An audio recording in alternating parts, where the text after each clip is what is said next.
Good morning, beloved family of God.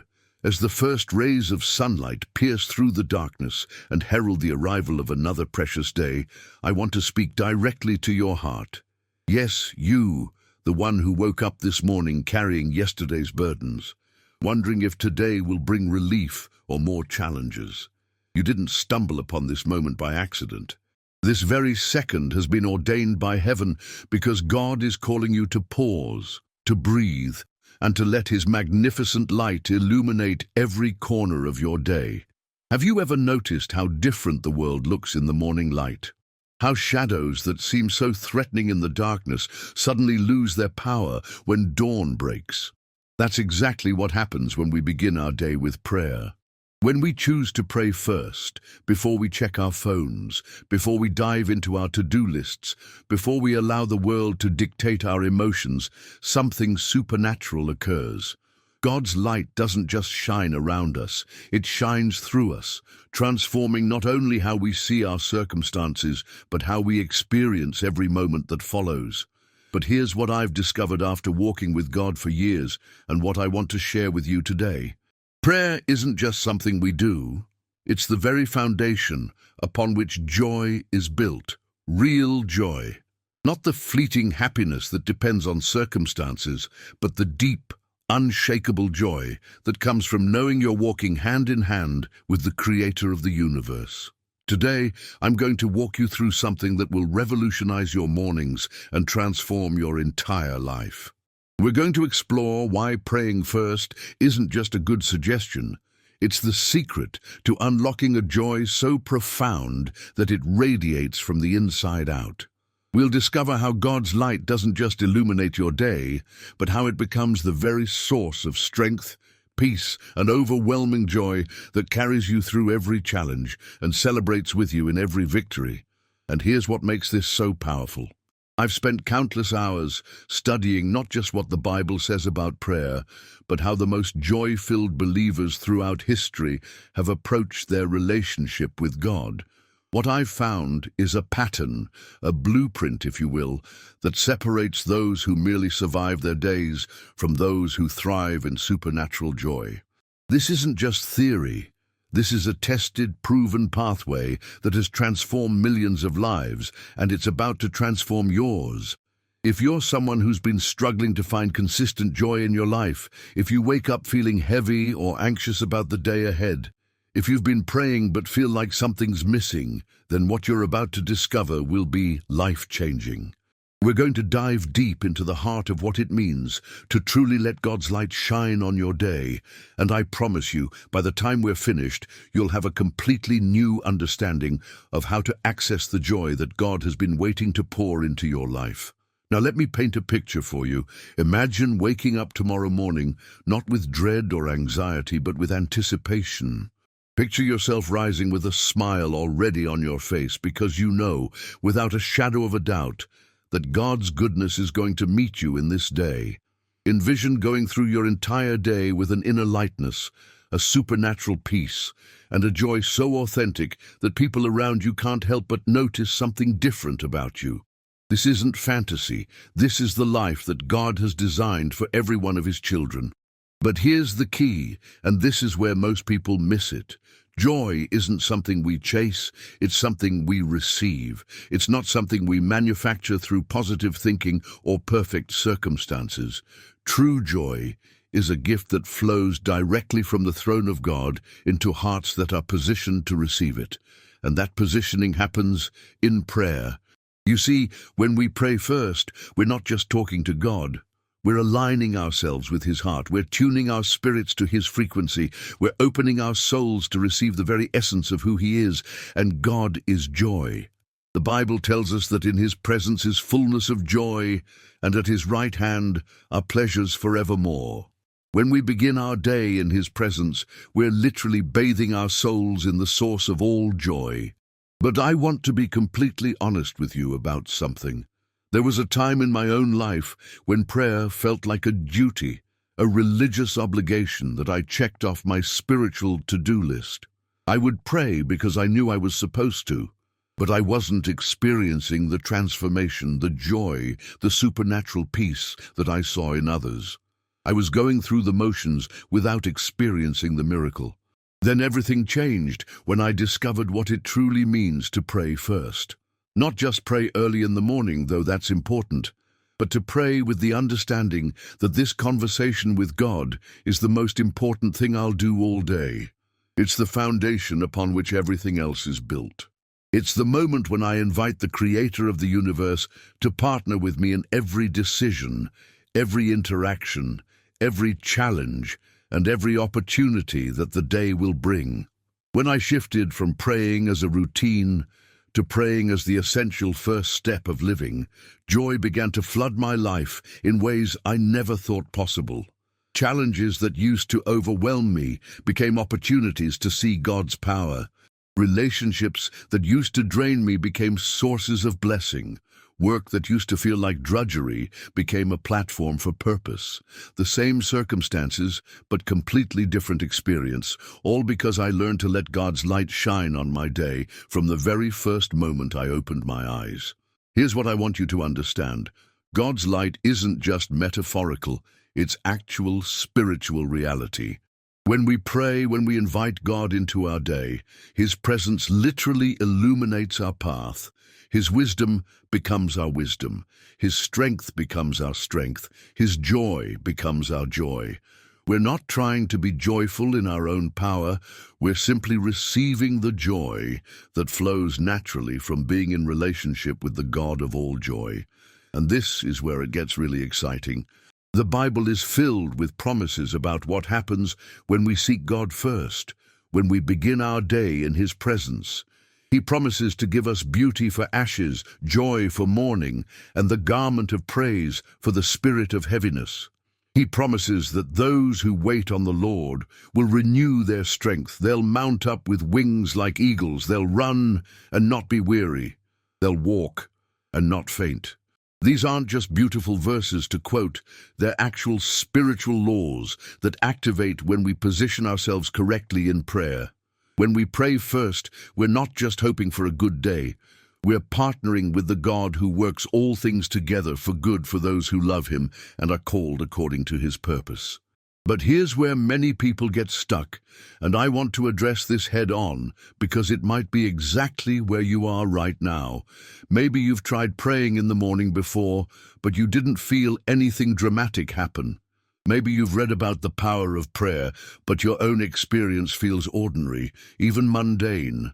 Maybe you're wondering if this whole idea of supernatural joy through prayer is just for super spiritual people, not for regular folks like you. Let me tell you something that might surprise you.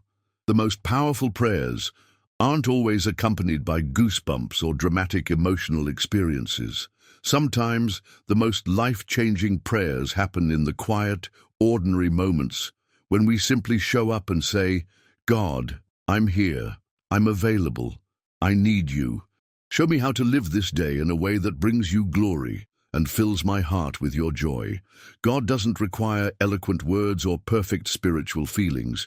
He requires an open heart, a willing spirit, and the faith to believe that He hears every word, sees every tear, and knows every need before we even speak it. When we come to Him with this kind of simple, authentic faith, something supernatural happens in the spiritual realm, even when we can't see it or feel it in the moment. The joy that comes from praying first isn't always immediate, but it's always real. Sometimes it manifests as a sudden lightness in your spirit. Sometimes it shows up as unexpected peace in the middle of a stressful situation. Sometimes it appears as supernatural strength to handle challenges that would have previously overwhelmed you. And sometimes it simply manifests as a quiet, steady assurance that no matter what this day brings, you're not facing it alone. This is the beginning of understanding what it means to always pray first and let God's light shine on your day.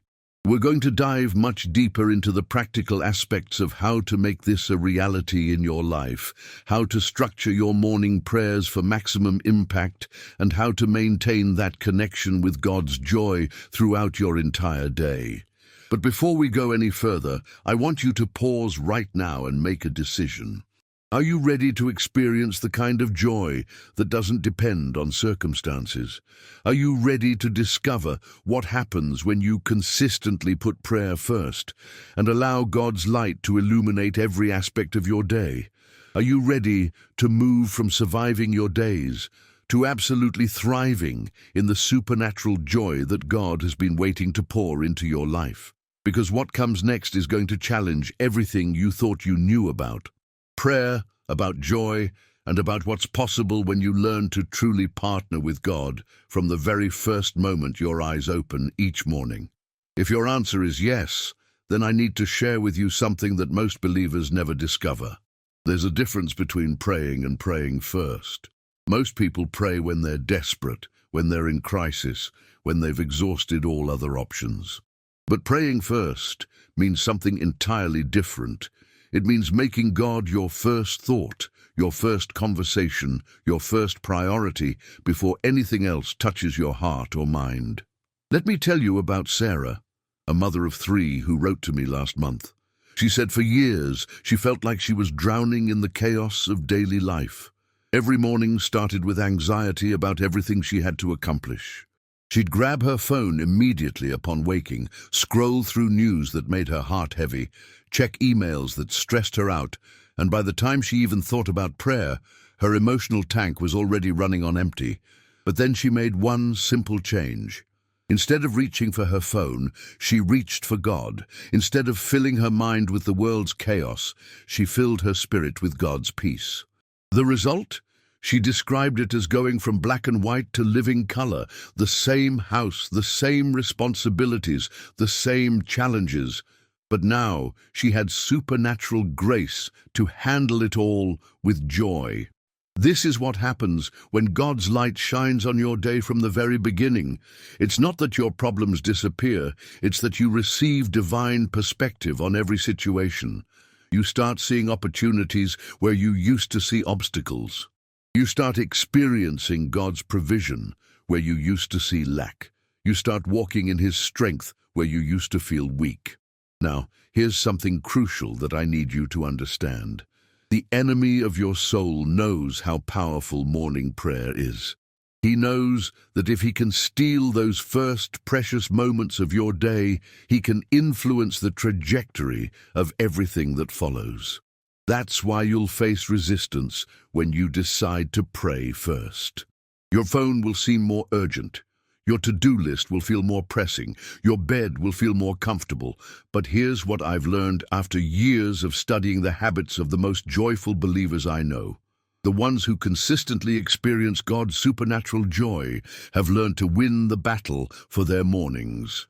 They've discovered that those first 15 to 30 minutes in God's presence set the tone for miraculous days. And it's not just about the time you spend, it's about the quality of connection you make.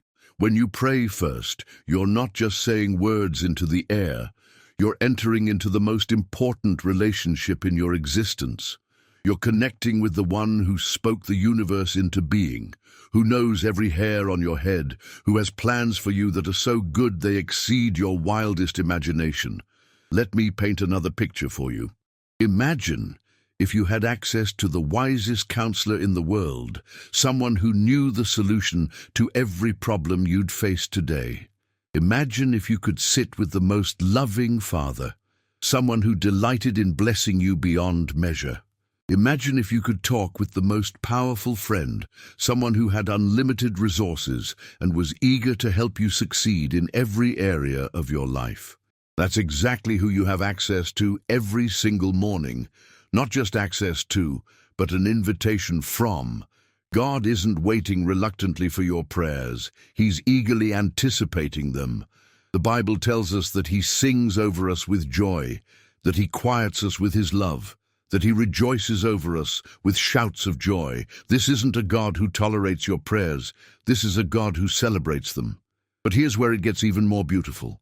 When you consistently pray first, something supernatural begins to happen in your spirit. You start to develop what I call spiritual muscle memory. Just like an athlete trains their body to respond automatically in crucial moments, your spirit begins to automatically turn to God throughout the day. Joy becomes your default setting instead of anxiety. Peace becomes your natural response instead of panic. Faith becomes your instinctive reaction instead of fear. I remember talking to a businessman who told me that after 6 months of praying first every morning, he noticed something remarkable. When crisis hit his company, instead of his stomach dropping and his mind racing with worst-case scenarios, his first instinct was to pray. His first thought was to invite God into the situation. His first response was to remember that God works all things together for good. This is the fruit of letting God's light shine on your day consistently. It rewires your spiritual reflexes. It transforms not just how you start your day, but how you respond to every moment throughout your day. Joy stops being something you have to work up and becomes something that flows naturally from your connection with the source of all joy. Now, I know some of you are thinking, this sounds wonderful, but I'm not a morning person. I can barely function before my first cup of coffee, let alone have a meaningful conversation with God. Let me tell you something that might encourage you. God doesn't require you to be eloquent or energetic in the morning. He simply requires you to be available. Some of the most powerful prayers I've ever prayed have been whispered from my pillow before I even fully opened my eyes. God, I need you today. Fill me with your joy. Let your light shine through me. Simple words, but they create a direct connection to the throne room of heaven. They position your heart to receive everything God wants to pour into your day. And here's something beautiful about God's design. The Bible tells us that His mercies are new every morning. That means every single day, regardless of how yesterday went. You have a fresh opportunity to experience His joy, His peace, His supernatural provision. Yesterday's failures don't disqualify you from today's blessings. Yesterday's struggles don't prevent today's breakthroughs. When you pray first, you're essentially saying to God, I want to partner with you in this day. I want to see it through your eyes, experience it through your strength, and walk through it with your joy. And God's response to that kind of invitation is always yes, always. But let me share with you the most revolutionary thing I've discovered about praying first. It's not just about what happens during those moments of prayer. It's about how those moments of prayer transform every other moment of your day.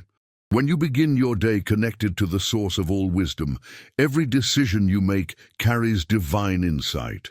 When you start your morning filled with God's peace, every interaction you have radiates that peace to others. When you launch your day from a place of joy, that joy becomes contagious, transforming not just your experience, but the experience of everyone around you. This is what it means to let God's light shine on your day. His light doesn't just illuminate your path, it transforms you into a light that illuminates the paths of others. His joy doesn't just fill your heart, it overflows to bless everyone you encounter. His peace doesn't just calm your spirit, it creates an atmosphere of peace wherever you go. Are you beginning to see why the enemy fights so hard against your morning prayer time? It's not just about your personal experience of joy, though that's precious to God's heart. It's about the ripple effect of transformation that happens when someone consistently positions themselves to receive and reflect God's light. When you become a person who prays first, you become a carrier of something the world desperately needs. In a culture drowning in anxiety, you carry peace. In a society consumed with cynicism, you carry hope. In a world obsessed with temporary pleasures, you carry eternal joy. This isn't about becoming super spiritual or religious. This is about becoming authentically human, the way God designed you to be. Let me tell you about a conversation I had with a nurse who works in one of the busiest emergency rooms in her city. She told me that after she started praying first every morning, patients began commenting on something different about her presence. They said she brought calm into chaotic situations. Other staff members started seeking her out during stressful moments because something about being around her made them feel more peaceful. She wasn't preaching to anyone or wearing her faith on her sleeve. She was simply carrying the atmosphere of heaven that she had cultivated in her morning prayer time. That's the power of letting God's light shine on your day. It doesn't just change your internal experience, it changes the very atmosphere around you. Now, I want to address something that might be stirring in your heart right now. Maybe you're thinking, I want this kind of joy, but I've been disappointed before. I've tried to establish prayer routines and failed. I've gotten excited about spiritual disciplines only to watch them fade after a few weeks. If that's you, I want you to know that you're not alone, and more importantly, you're not disqualified. The beautiful truth about God's grace is that it meets us exactly where we are, not where we think we should be. You don't have to wait until you have perfect consistency to start experiencing the joy that comes from praying first. You don't need to have an hour-long prayer routine to access God's transformative power. You simply need to start where you are with what you have. Here's what I've learned about building sustainable spiritual habits that actually transform your life instead of just adding to your guilt. It's not about perfection, it's about progression. It's not about getting it right every single day. It's about returning to God's presence every time you realize you've drifted away. It's not about impressive prayers, it's about authentic connection. Some mornings, your prayer might be 15 minutes of deep communion with God. Other mornings, it might be 30 seconds of, "Help me, Jesus, I need you today." Just both prayers are equally powerful because both prayers position your heart to receive what God wants to give you. Both prayers acknowledge your dependence on Him. Both prayers invite His light to shine on your day. But here's where the transformation really happens, and this is something most people miss. The goal isn't just to have a good prayer time. The goal is to maintain that connection with God throughout your entire day. When you pray first, you're not just checking a spiritual box, you're establishing a communication line that stays open all day long. Think of it like this. When you have a deep conversation with someone you love in the morning, that connection doesn't end when the conversation ends. You carry the warmth of that interaction with you. You find yourself thinking about things they said. You feel encouraged by their love even hours later. That's exactly what happens when you start your day in deep communion with God. The joy you experience in those morning moments doesn't stay confined to your prayer time. It becomes a river that flows through every hour of your day. The peace you receive doesn't evaporate when you face your first challenge. It becomes an anchor that holds you steady in every storm. The wisdom you gain doesn't disappear when you need to make difficult decisions. It becomes a compass that guides every choice. This is why praying first isn't just about having a good morning, it's about having a transformed life. When you consistently begin your day in God's presence, you develop what the Bible calls the mind of Christ. You start thinking His thoughts after Him. You begin seeing situations through His eyes. You find yourself responding to challenges with His wisdom instead of your own limited understanding.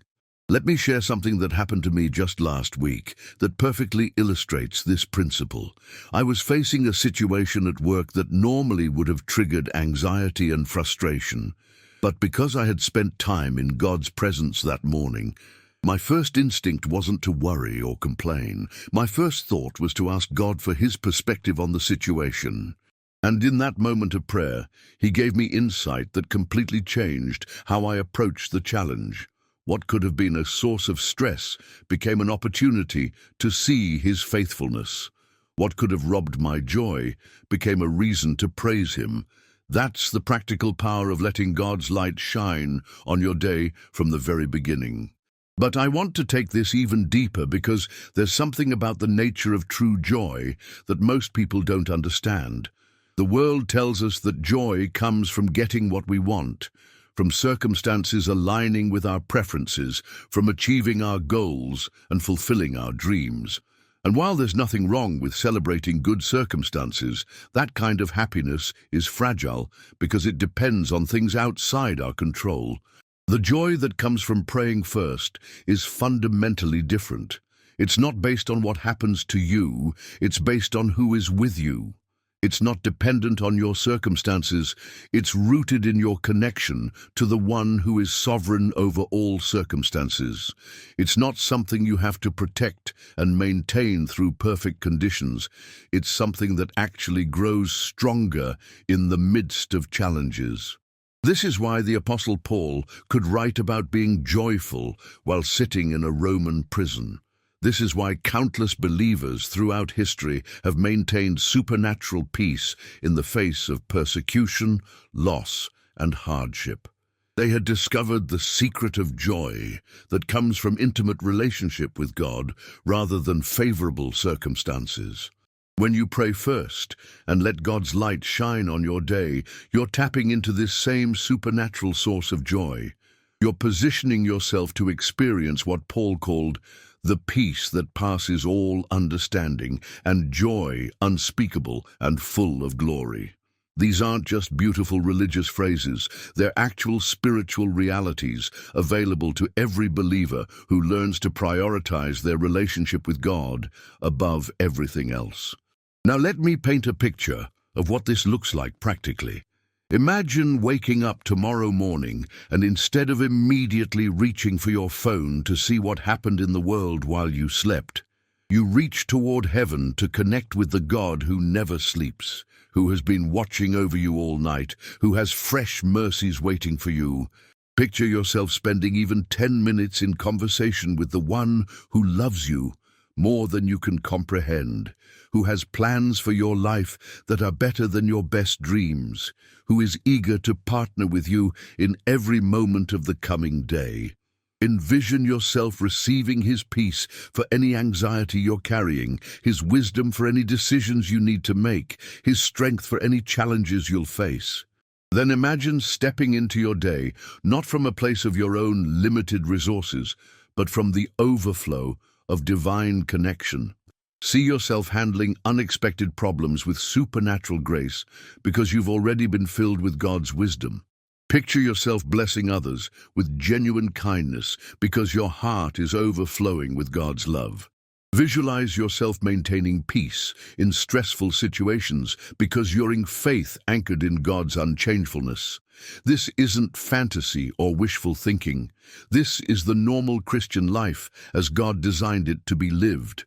This is what happens when we align our priorities with heaven's priorities and make prayer the foundation of everything else we do. But here's something crucial that I need to share with you. The enemy of your soul has a strategy to keep you from experiencing this kind of joy, and it's more subtle than you might think. He doesn't usually attack your desire to pray with obvious temptations or dramatic distractions. Instead, he simply makes everything else seem more urgent. Your email needs to be checked immediately.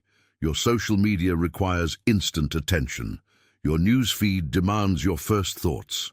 Your to-do list feels overwhelmingly pressing. Before you know it, you've given the first and best moments of your day to things that drain rather than fill, that agitate rather than calm, that overwhelm rather than empower. This is why the decision to pray first requires intentional resistance against the pull of the immediate and urgent. It requires choosing the eternal over the temporal, the spiritual over the physical, the relationship with God over the demands of the world. And this choice, made consistently, becomes the difference between a life of anxious striving and a life of joyful thriving. I've discovered that the people who experience the most consistent joy in their Christian walk are those who have learned to guard their morning time with God as fiercely as they would guard their most precious possessions. They understand that those moments of connection set the trajectory for everything that follows. They've learned that the world's demands will always be there, but that their day in God's presence is the opportunity to start gift that shouldn't be postponed or abbreviated. They've discovered that when they give God their first and best, He multiplies their time, energy, and effectiveness throughout the rest of the day. But let me address something that might be creating resistance in your heart right now. Maybe you're thinking, I barely have enough time to get ready for work in the morning. How can I possibly add prayer time to my already packed schedule? This is one of the most common objections I hear, and I understand it completely. Here's what I've learned from people who successfully transformed their mornings. They didn't find extra time. They made different choices about how to use the time they already had. They went to bed 15 minutes earlier so they could wake up 15 minutes earlier. They prepared things the night before so they didn't have to rush in the morning. They discovered that investing time in prayer actually made them more efficient and focused throughout the rest of their day. But more importantly, they discovered that the question isn't whether you have time to pray, it's whether you can afford not to pray. When you consider the anxiety, stress, and emotional turmoil that comes from trying to navigate life in your own strength, the time invested in prayer becomes the most practical decision you can make. Think about how much mental energy you spend worrying about things beyond your control. Consider how much emotional bandwidth gets consumed by anxiety about the future or regret about the past. Calculate how much time you waste making decisions without divine wisdom, only to have to revisit and correct those decisions later. When you pray first and invite God's light to shine on your day, you're not just adding another activity to your morning routine. You're accessing supernatural resources that make everything else in your life more effective, more peaceful, and more joyful. You're positioning yourself to walk in divine favor that opens doors no human effort could open. You're aligning yourself with God's purposes in a way that causes even your mistakes to work together for good. This is the mathematics of the kingdom of God. When you seek first His kingdom and His righteousness, all the other things you need are added to you. When you delight yourself in the Lord, He gives you the desires of your heart. When you trust in Him with all your heart and acknowledge Him in all your ways, He directs your paths. These aren't just nice Bible verses to quote, they're spiritual laws that activate when you prioritize your relationship with God through consistent prayer. And the fruit of living by these spiritual laws isn't just personal blessing, it's supernatural joy that transforms not only your experience of life, but your impact on everyone around you. Are you beginning to see why this decision to always pray first is so much bigger than just having a good morning routine? Are you starting to understand why letting God's light shine on your day is the key to unlocking a joy that doesn't depend on circumstances? Are you recognizing that what we're talking about here isn't just religious activity, but the very foundation of a life lived in partnership with the Creator of the universe?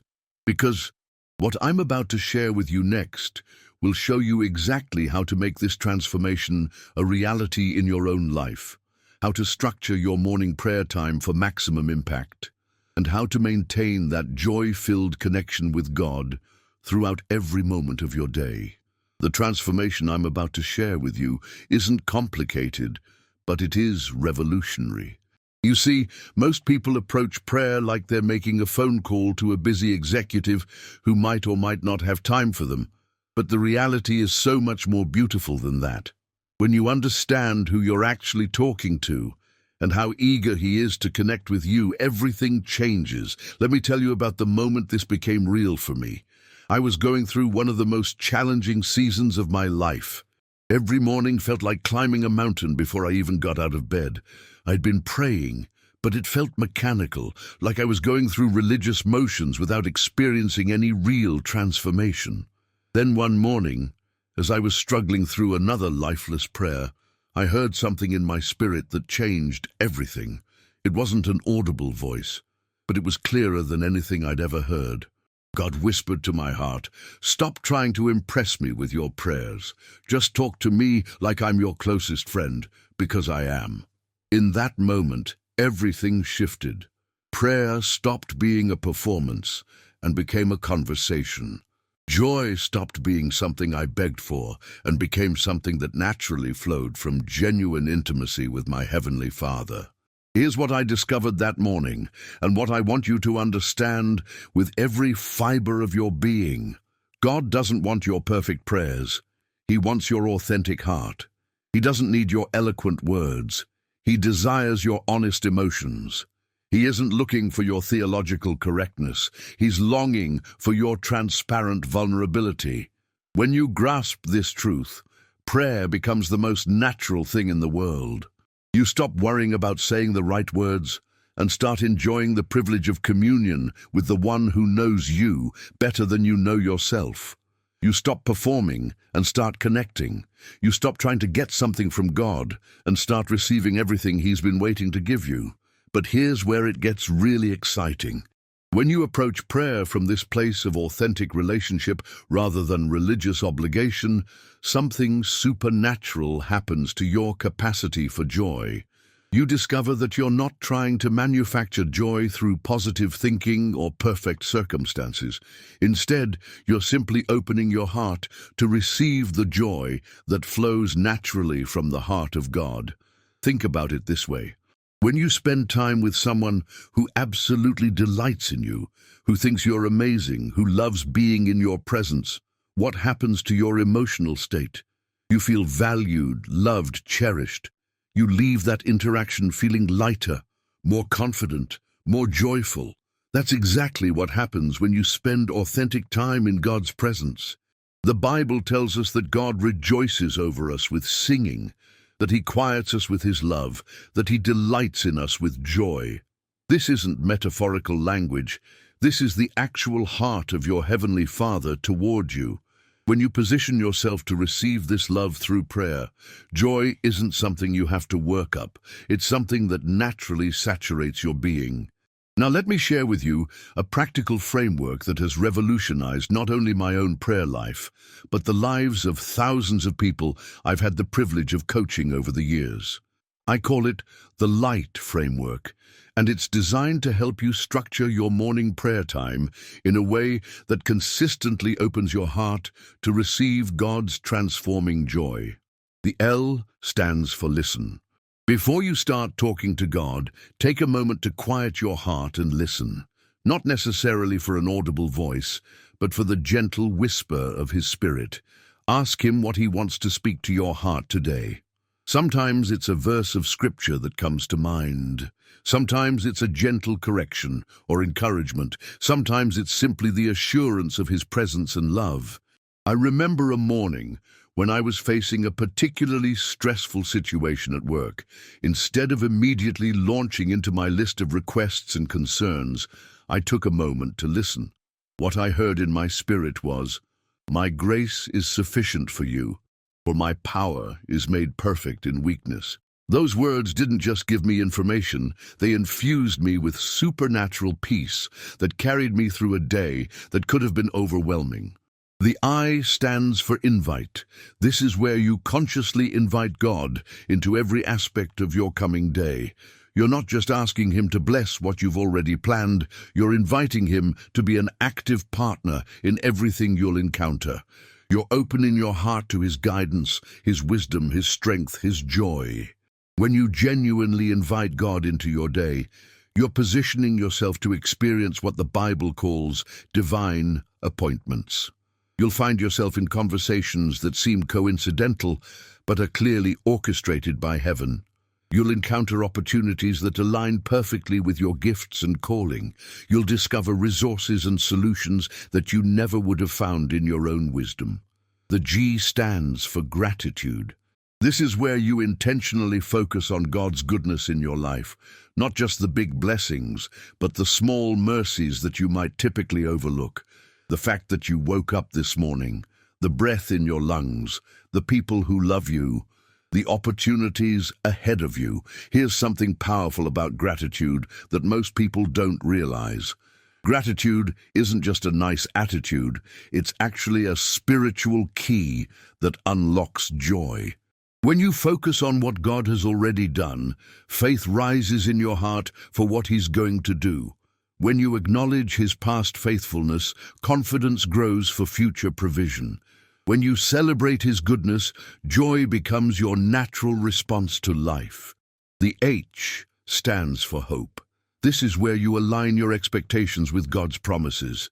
You remind yourself that no matter what today brings, God is working all things together for your good. You declare that his plans for you are plans for welfare and not for evil, to give you a future and a hope. You position your heart to expect good things because you serve a good God. Hope isn't wishful thinking or positive psychology. Hope is confident expectation based on God's character and promises. When you begin your day from a place of biblical hope, you're not just hoping things will work out, you're expecting God to show up because he always keeps his word. The T stands for trust. This is where you consciously surrender control of your day to God. You acknowledge that he sees what you can't see, knows what you don't know, and has resources available that you can't imagine.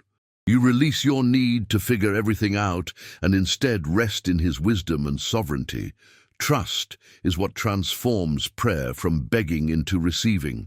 When you truly trust God's heart toward you, you stop trying to convince him to bless you and start positioning yourself to receive the blessings he's already planned. You stop worrying about outcomes and start enjoying the journey because you know who's in control. Now here's the beautiful thing about this light framework. It's not a rigid formula that you have to follow perfectly. It's a flexible guide that helps you connect authentically with God in a way that consistently opens your heart to receive his joy. Some mornings you might spend 10 minutes on each element. Other mornings you might focus primarily on one area where you particularly need God's touch. The key isn't perfect execution, it's consistent connection. It's showing up regularly in God's presence with an open heart and an expectant spirit. It's choosing to prioritize this relationship above all the competing demands of your morning routine. But let me address something that I know is probably stirring in your mind right now.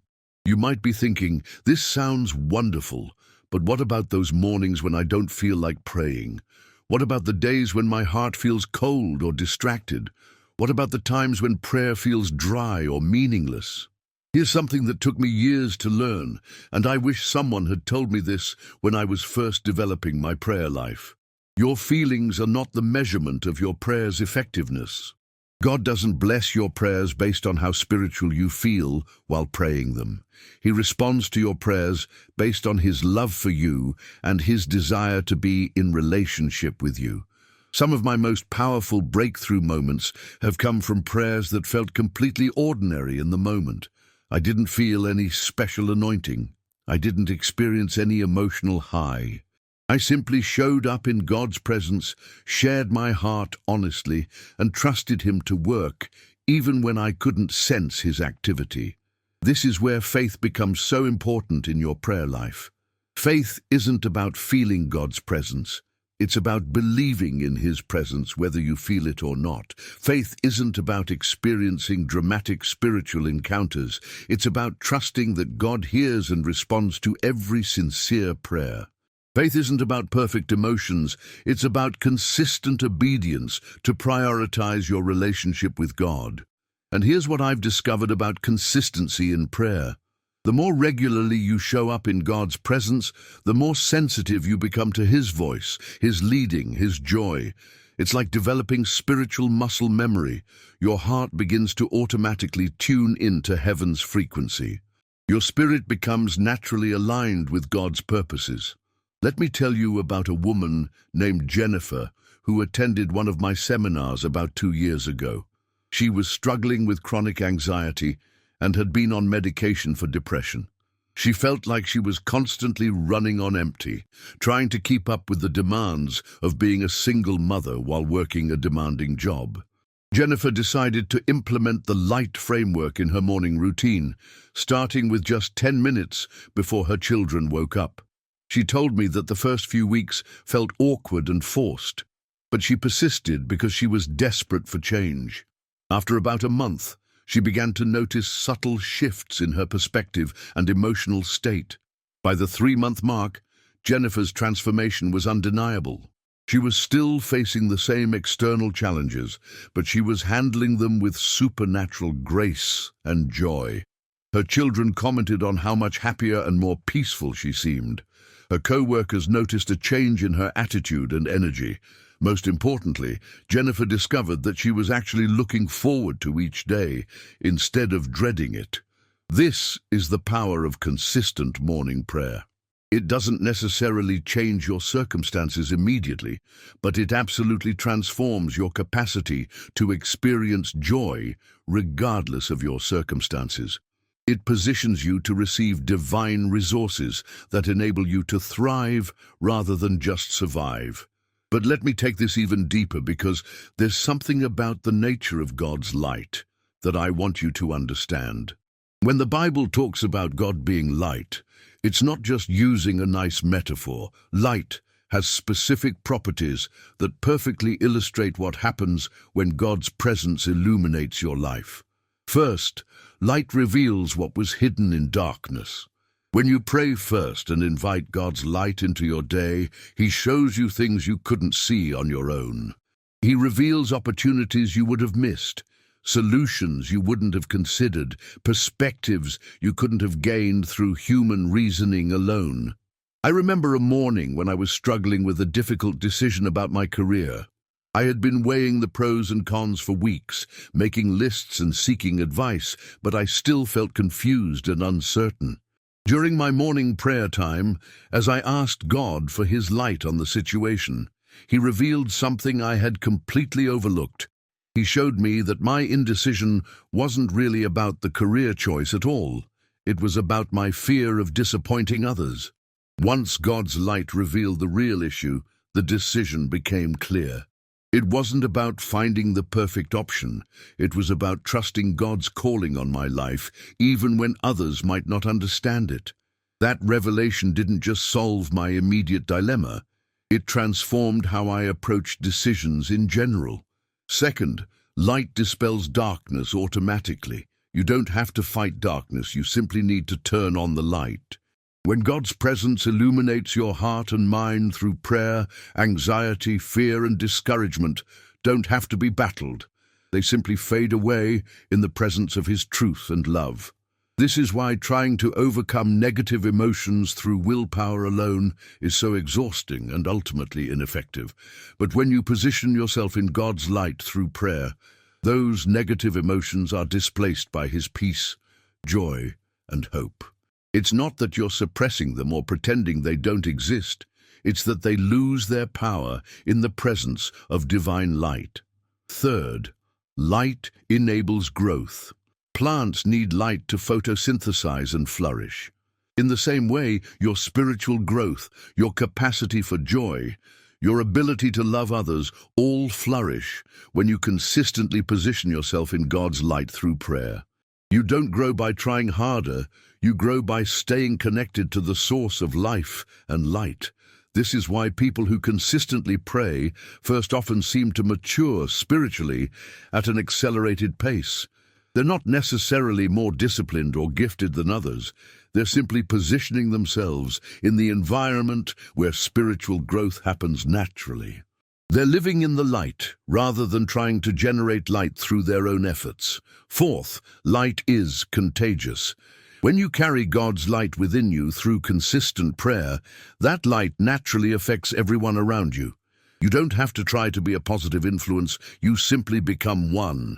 Your joy becomes infectious. Your peace creates a calming atmosphere wherever you go. Your hope encourages others even when you're not consciously trying to minister to them. This is perhaps the most beautiful aspect of letting God's light shine on your day. It's not just about your personal experience of joy and transformation. It's about becoming a carrier of heaven's atmosphere into a world that desperately needs what you carry. When you pray first and receive God's light, you become a walking testimony of His goodness, grace, and joy. Now, let me share something with you that might surprise you about the timing of your morning prayers. While I strongly encourage making prayer your first priority, I want you to know that God isn't legalistic about the exact moment you pray. What matters more than the precise timing is the priority you give to connecting with Him before you engage with the demands and distractions of your day. Some people do their best praying in the shower. Others find their sweet spot during their morning commute.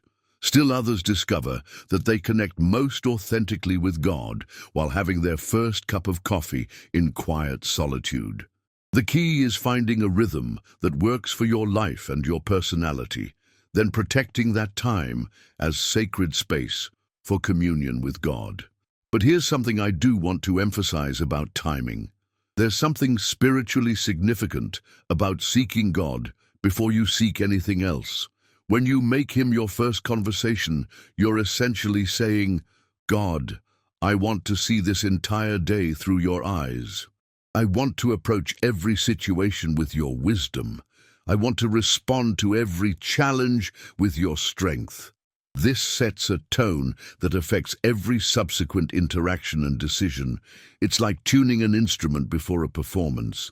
Everything that follows is more harmonious because you started from the right pitch.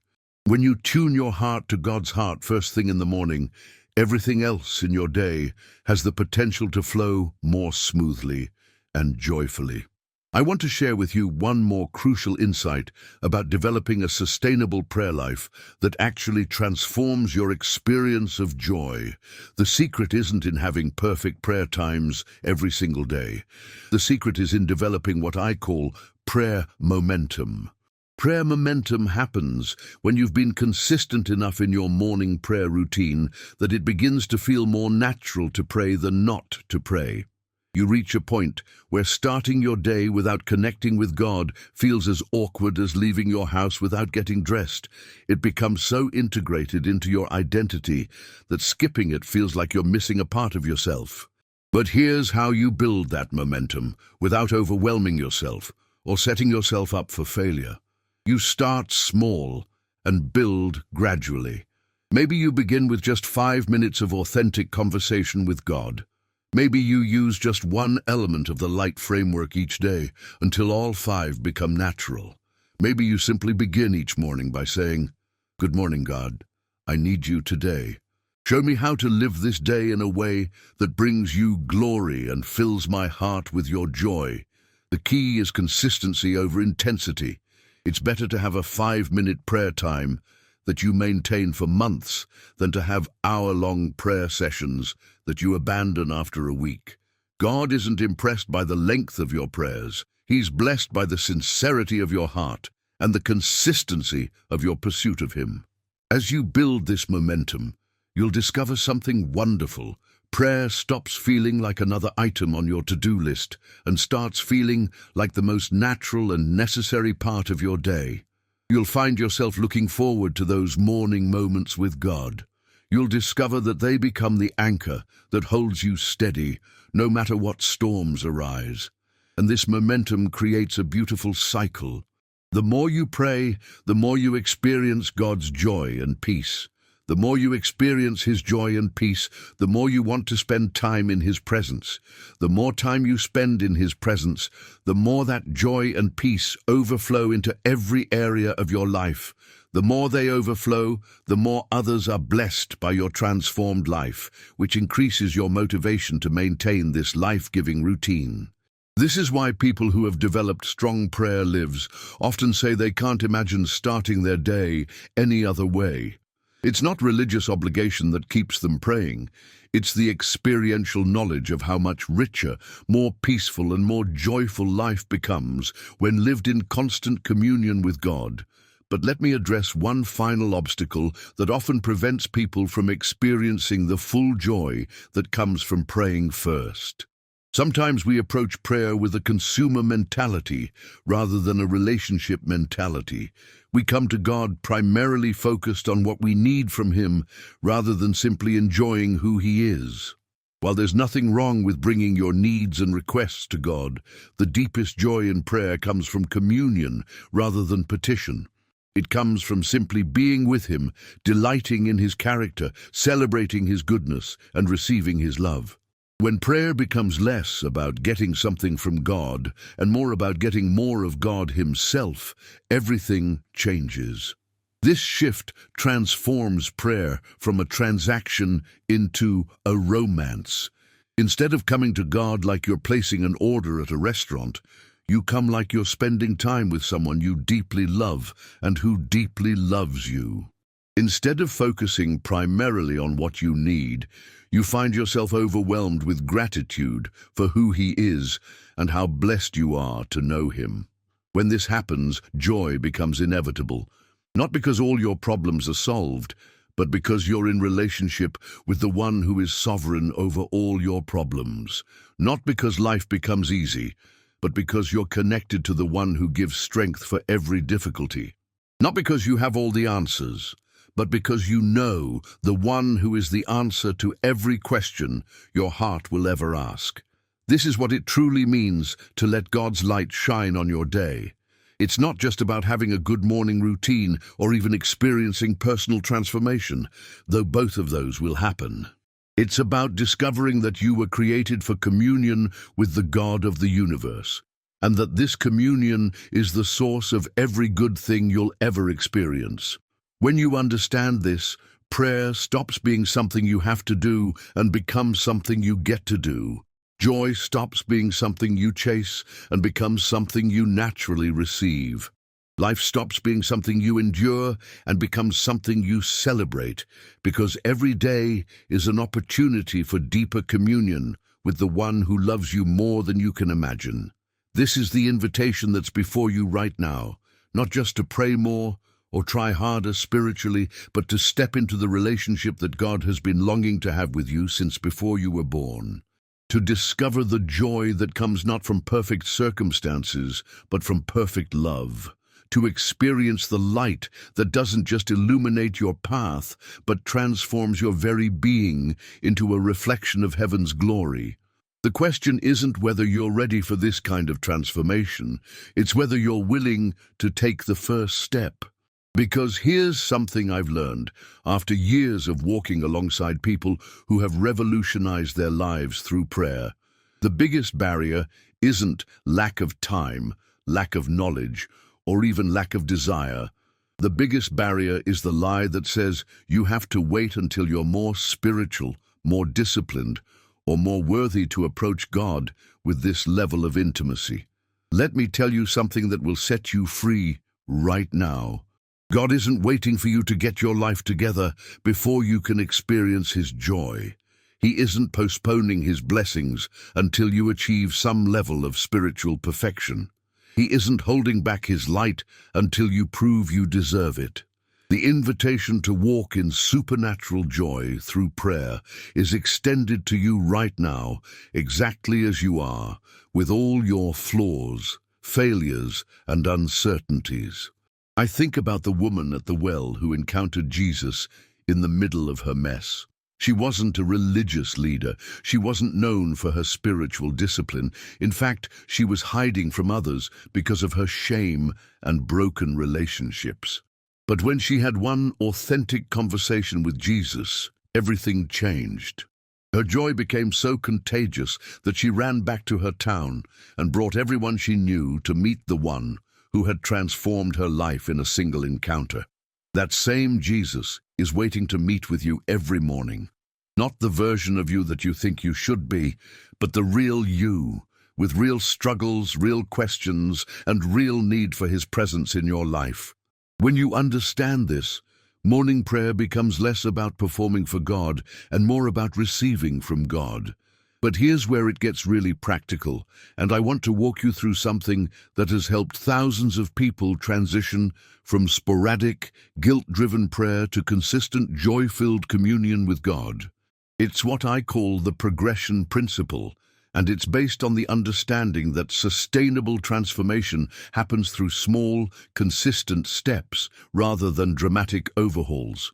Most people fail in their prayer lives because they try to go from zero to spiritual giant overnight. They decide they're going to wake up an hour earlier, pray for 45 minutes, read 3 chapters of the Bible, and maintain this routine 7 days a week indefinitely. When this unrealistic expectation inevitably crashes into the reality of human limitations, they abandon the effort entirely and conclude that they're just not cut out for a deep prayer life. The progression principle works differently.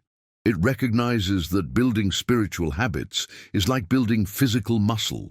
You don't start by trying to lift the heaviest weight in the gym.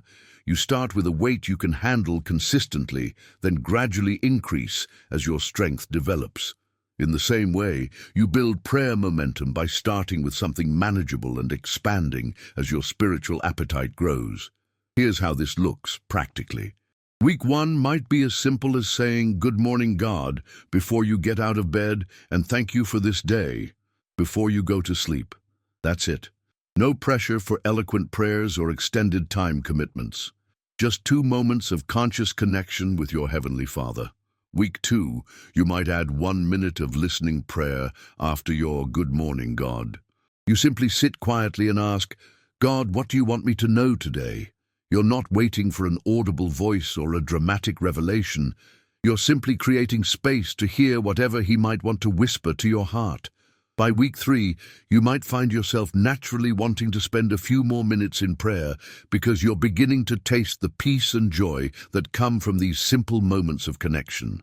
You might add a minute or 2 of gratitude, acknowledging specific things you're thankful for in your life. The beauty of this approach is that it works with your human nature rather than against it. Instead of overwhelming yourself with unrealistic expectations, you're building sustainable habits that actually enhance your life rather than adding stress to it. Instead of measuring success by how long you pray, you're measuring it by how consistently you show up in God's presence. And here's what happens when you approach prayer development this way. Within a month or 2, you'll discover that these brief moments with God have become some of the most precious parts of your day. You'll find yourself looking forward to them rather than dreading them. You'll notice that they're affecting your mood, your perspective, and your capacity for joy in ways that surprise you. More importantly, you'll discover that God meets you powerfully in these simple, authentic moments. He doesn't require you to have perfect prayer times to pour out His blessings. He responds to sincere hearts, not sophisticated words. He blesses consistency, not intensity. He rewards faithfulness, not perfection. Let me share a story that perfectly illustrates this principle. I was working with a businessman named Marcus who traveled constantly for work and felt like his chaotic schedule made it impossible to develop any kind of consistent prayer life. Every time he tried to establish a morning routine, something would disrupt it. His flight would be delayed, his hotel alarm wouldn't work, or he'd be in a different time zone. Instead of trying to force a rigid schedule, we developed what he called his anywhere, anytime prayer approach. He started with just 3 simple practices that he could do regardless of his location or circumstances. First, he would thank God for 3 specific things before getting out of bed. Second, he would ask God for wisdom for the most important decision he needed to make that day. Third, he would pray for one person who came to mind during his morning routine. These 3 simple practices took less than 5 minutes total, but they transformed Marcus's entire relationship with God and his experience of daily joy. He told me that for the first time in his adult life, he felt connected to God throughout his day, regardless of how crazy his schedule became. Those brief morning moments created a spiritual anchor that held steady no matter what storms arose in his professional life. The key wasn't the length of his prayers or the complexity of his routine. The key was the consistency of his heart posture toward God and the intentionality of making that connection his first priority each day. This is available to every single person, regardless of their schedule, their background, or their current spiritual condition. But let me address something that might be creating resistance in your heart as you consider implementing this kind of prayer life. Maybe you're thinking about all the times you've tried to establish spiritual disciplines before and failed. Maybe you're remembering the guilt you felt when you couldn't maintain the commitment you made to God. Maybe you're afraid that you'll disappoint him again if you don't follow through perfectly. Here's something I need you to understand about God's heart toward you. He isn't keeping score of your failed attempts at spiritual growth. He isn't waiting for you to prove your dedication before he'll bless your prayers. He isn't comparing your prayer life to anyone else's or measuring your worth by your spiritual performance. God is like the most patient, loving father you can imagine. When a toddler is learning to walk, does the father get frustrated every time the child falls down? Of course not. He celebrates every wobbly step, encourages every attempt, and is always ready to help the child get back up and try again. That's exactly how your Heavenly Father responds to your efforts to grow closer to Him. Every time you return to prayer after a period of neglect, He celebrates. Every time you choose His presence over the world's distractions, He rejoices. Every time you bring Him your authentic heart, regardless of how imperfect your words might be, He responds with love, grace, and the joy you've been longing to experience. This understanding transforms everything about how you approach prayer. Instead of coming to God with guilt about your past failures, you come with gratitude for His unconditional acceptance. Instead of promising perfection, you know you can't deliver. You offer availability and ask Him to work through your weakness. Instead of measuring your worth by your spiritual performance, you rest in the knowledge that you're already completely loved and accepted through Christ. When you pray from this place of security rather than insecurity, from acceptance rather than performance, something beautiful happens to your capacity for joy. You stop trying to earn God's blessing and start receiving it. You stop working for His love and start resting in it. You stop striving to be worthy and start celebrating that He's made you worthy through Jesus. This shift in understanding is often the breakthrough moment that transforms prayer from religious obligation into life-giving relationship. It's the difference between trying to impress God and simply enjoying God. It's the distinction between performing for Him and partnering with Him. It's the contrast between earning His favor and receiving His grace. Now let me share with you something that will revolutionize how you think about the impact of your morning prayers. When you consistently begin your day in God's presence, you're not just affecting your own experience of joy. You're actually participating in something much larger and more significant than personal transformation. Every time you choose prayer over the immediate demands of your day, you're making a declaration about what you believe is most important. You're saying that your relationship with God takes priority over everything else competing for your attention. You're demonstrating that you believe spiritual reality is more foundational than physical circumstances. This declaration creates ripples that extend far beyond your personal life. Your family begins to experience the overflow of your peace and joy. Your co-workers encounter something different in your demeanor and responses. Your community benefits from your increased capacity to serve, encourage, and bless others. Your prayer life becomes a source of light that illuminates not just your own path, but the paths of everyone whose life intersects with yours. I think about a teacher named Sarah who wrote to me about how her morning prayer routine transformed not just her own experience, but the entire atmosphere of her classroom. She had been struggling with a particularly difficult group of students who seemed resistant to learning and constantly disruptive. Traditional classroom management techniques weren't working, and she felt overwhelmed and discouraged. When Sarah began praying specifically for her students each morning, asking God to fill her with His love for them and to work in their hearts, everything began to change. She didn't preach to them or change her curriculum. She simply carried the presence and peace she received in prayer into her interactions with them. Within weeks, the classroom atmosphere had completely transformed. Students who had been disruptive became engaged. Academic performance improved across the board.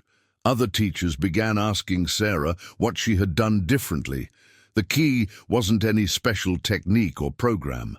The key was that Sarah had become a carrier of heaven's atmosphere through her consistent morning communion with God. The joy, peace, and love she received in prayer naturally overflowed to bless everyone around her. This is the exponential impact of choosing to always pray first. When you understand this broader perspective, your morning prayer time takes on even greater significance. You're not just investing in your own spiritual growth, you're participating in God's plan to bring His kingdom to earth through transformed lives. You're becoming part of the solution to the anxiety, despair, and hopelessness that plague our world. You're carrying light into darkness, hope into despair, and joy into sorrow. But here's something even more beautiful about this ripple effect of prayer-fueled transformation. You don't have to try to manufacture these positive impacts on others. They flow naturally from the authentic joy and peace you experience in God's presence. When you're genuinely filled with His love, that love automatically spills over to bless others. When you're walking in His peace, that peace creates a calming atmosphere wherever you go. This is why the most effective way to influence others for good isn't through trying harder to be a positive person, but through positioning yourself to receive more of God's transforming presence through consistent prayer. The more you're filled with His character, the more naturally you reflect His character to everyone around you. Let me paint a picture of what this looks like in practical terms. Imagine you're in a tense meeting at work where tempers are rising and conflict is escalating. Because you've spent time receiving God's peace that morning, your natural response isn't to add to the tension, but to bring calm to the situation. You don't have to try to be peaceful. You simply are peaceful because you've been filled with the Prince of Peace. Picture yourself encountering someone who's having the worst day of their life.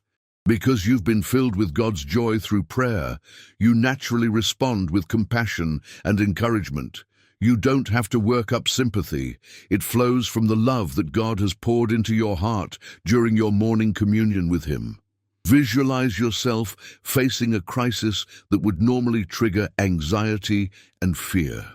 Because you've been anchored in God's sovereignty through prayer, your first response is faith rather than panic. You don't have to talk yourself into trusting God. Trust has become your default setting through consistent time in His presence. This is the practical fruit of letting God's light shine on your day through prayer. It doesn't just change how you feel, it transforms how you respond to every situation life presents. It doesn't just affect your internal experience, it influences your external impact on everyone around you. And here's something that might surprise you about this transformation process. The changes often happen so gradually and naturally that you might not even notice them at first. It's like watching a sunrise. You don't see the sun moving, but gradually the entire landscape is illuminated. In the same way, consistent prayer gradually illuminates every area of your life with God's presence and character. Other people often notice the changes in you before you recognize them in yourself. They comment on your increased peace, your contagious joy, your supernatural grace under pressure. They ask what's different about you, what you've been doing to seem so much more centered and positive. This is when you realize that the simple decision to always pray first has become the catalyst for a comprehensive life transformation. It's not that you're trying to be different, it's that you've become different through regular exposure to God's transforming presence. The joy you've been longing for isn't something you've manufactured, it's something you've received as the natural fruit of intimate relationship with the God of all joy. But let me share with you one more crucial insight about sustaining this kind of transformational prayer life. The key isn't just in how you begin your prayers, it's in how you carry the atmosphere of prayer throughout your entire day. Morning prayer isn't meant to be a brief spiritual encounter that gets you through the next 24 hours. It's meant to be the beginning of an ongoing conversation that continues throughout your day. This is where many people miss the full potential of prayer-fueled joy. They have wonderful morning times with God, but then they compartmentalize that experience, leaving it behind as they engage with the demands of their day.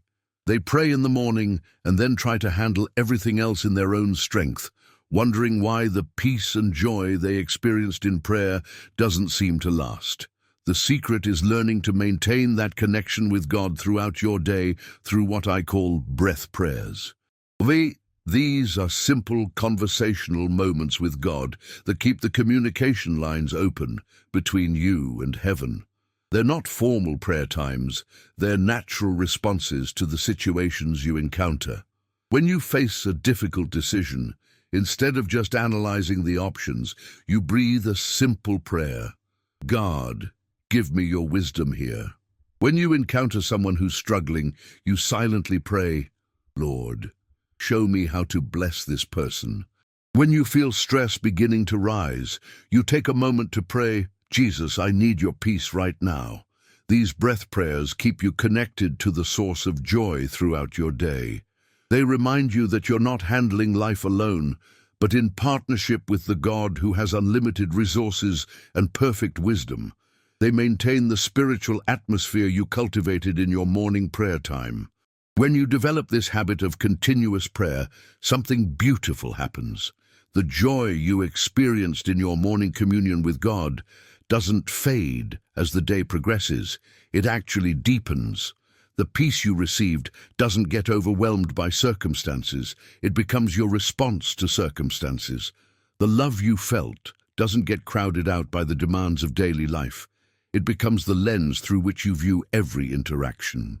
This is what the Apostle Paul meant when he instructed believers to pray without ceasing. He wasn't suggesting that we need to be in formal prayer postures all day long.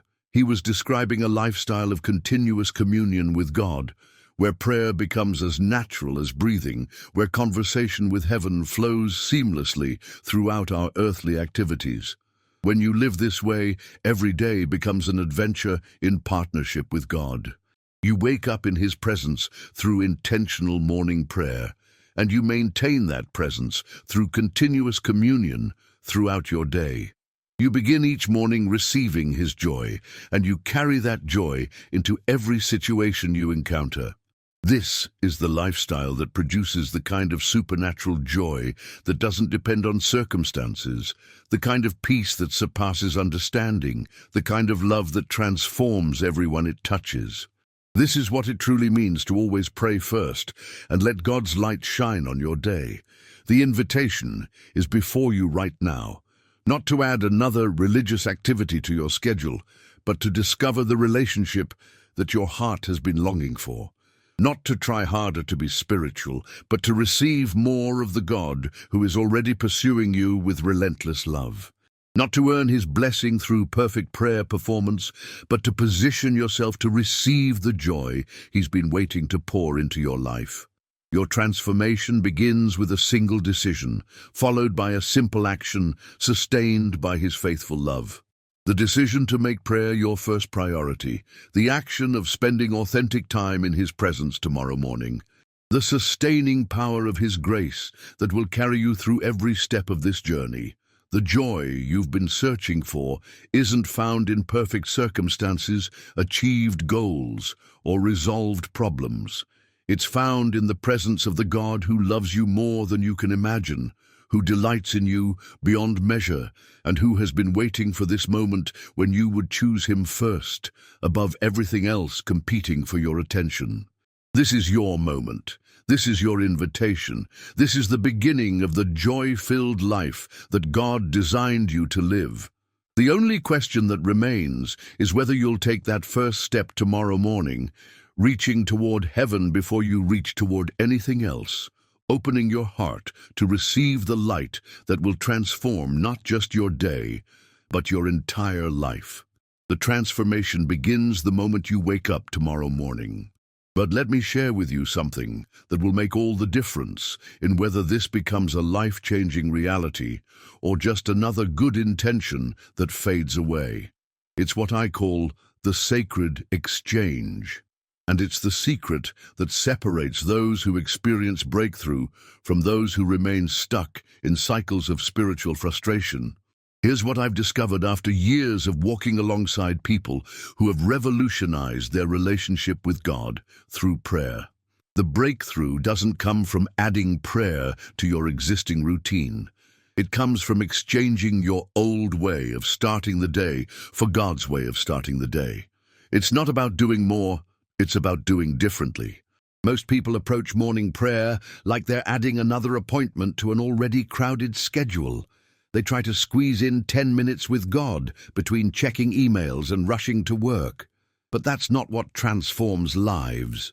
What transforms lives is when you recognize that those first moments of consciousness are the most valuable real estate in your entire day, and you give that prime time to the most important relationship in your life. Think about it this way. If the most successful person you knew invited you to have coffee every morning at 7 a.m., promising to share wisdom that could transform your career, your relationships, and your future, would you struggle to find time for that meeting? Of course not. You'd rearrange everything else to make sure you never missed that appointment. That's exactly what's available to you every morning. The creator of the universe, the source of all wisdom, love, and joy, is inviting you to start each day in his presence. He's not asking you to earn this privilege or prove your worthiness. He's simply extending an open invitation for intimate communion that will revolutionize every aspect of your existence. But here's where most people stumble, and I want to address this honestly because it might be exactly where you are right now. The resistance you feel to consistently praying first isn't usually about time constraints or busy schedules. It's about something deeper. It's about the subtle but powerful belief that you can handle life on your own, that prayer is something nice to add when convenient rather than the essential foundation for victorious living. This mindset is what keeps people trapped in cycles of anxiety, frustration, and emotional exhaustion. They're trying to live supernatural lives through natural strength. They're attempting to access divine joy through human effort. They're working harder when what they need is to surrender deeper. Let me tell you about a conversation I had with a surgeon named David who perfectly illustrates this principle. He came to me completely burned out, working 16-hour days, feeling disconnected from his family and struggling with depression despite having achieved everything he thought would make him happy. He had a successful practice, financial security, and the respect of his peers, but he felt empty inside. When I suggested that he consider starting each day with prayer, his immediate response was, "I don't have time for that. People's lives depend on me being at my best, and I can't afford to add anything else to my morning routine." But here's what David discovered when he finally decided to try it. Prayer didn't take time away from his effectiveness. It multiplied his effectiveness exponentially. After just 2 weeks of spending 20 minutes in prayer before beginning his day, David noticed remarkable changes. His decision-making became clearer and more confident. His interactions with patients and staff became more compassionate and patient. His energy levels increased despite getting the same amount of sleep. Most significantly, he rediscovered the joy and purpose that had drawn him to medicine in the first place. David's transformation wasn't about adding something extra to his life. It was about connecting with the source of strength, wisdom, and joy that made everything else in his life more meaningful and effective. This is the sacred exchange I'm talking about. You give God your first moments, and He gives you supernatural resources for every moment that follows. Now let me share with you the practical framework that has helped thousands of people make this sacred exchange successfully. I call it the First Light Protocol, and it's designed to help you establish a morning prayer routine that's both sustainable and transformational, regardless of your current schedule or spiritual background. The First Light Protocol is built on 3 foundational pillars that work together to create maximum spiritual impact in minimum time. The first pillar is preparation. This isn't about what you do during prayer. It's about what you do before prayer to set yourself up for success. Preparation begins the night before. Instead of scrolling through your phone until you fall asleep, you spend 5 minutes preparing your heart and mind for the next morning's encounter with God. You might journal 3 things you're grateful for, or simply pray a brief prayer, surrendering the next day to His will. You set out your Bible or journal where you'll see it first thing in the morning. You go to bed 15 minutes earlier than usual so you can wake up refreshed rather than rushed. This simple preparation eliminates the most common barriers that prevent consistent morning prayer. You're not trying to find your Bible in the dark or fighting the grogginess that comes from insufficient sleep. You're positioning yourself for success rather than hoping willpower will carry you through. The second pillar is presence. This is the heart of your morning prayer time, but it's not about following a rigid formula or saying perfect words. It's about cultivating authentic intimacy with God through 4 simple practices that spell out the word dawn.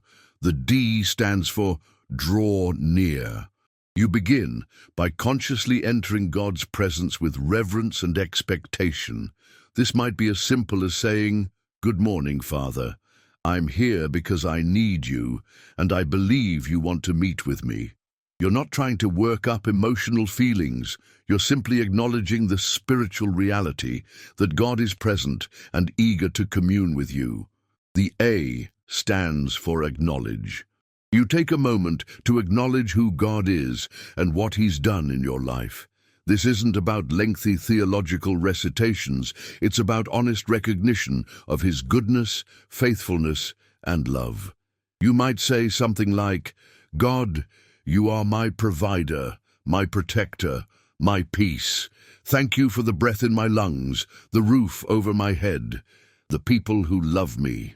The W stands for welcome. You consciously welcome God into every aspect of your coming day. You invite His wisdom into your decisions, His peace into your challenges, His love into your relationships. You're not just asking for His blessing on your plans. You're surrendering your plans to His perfect will. The N stands for navigate. You ask God to guide your steps throughout the day.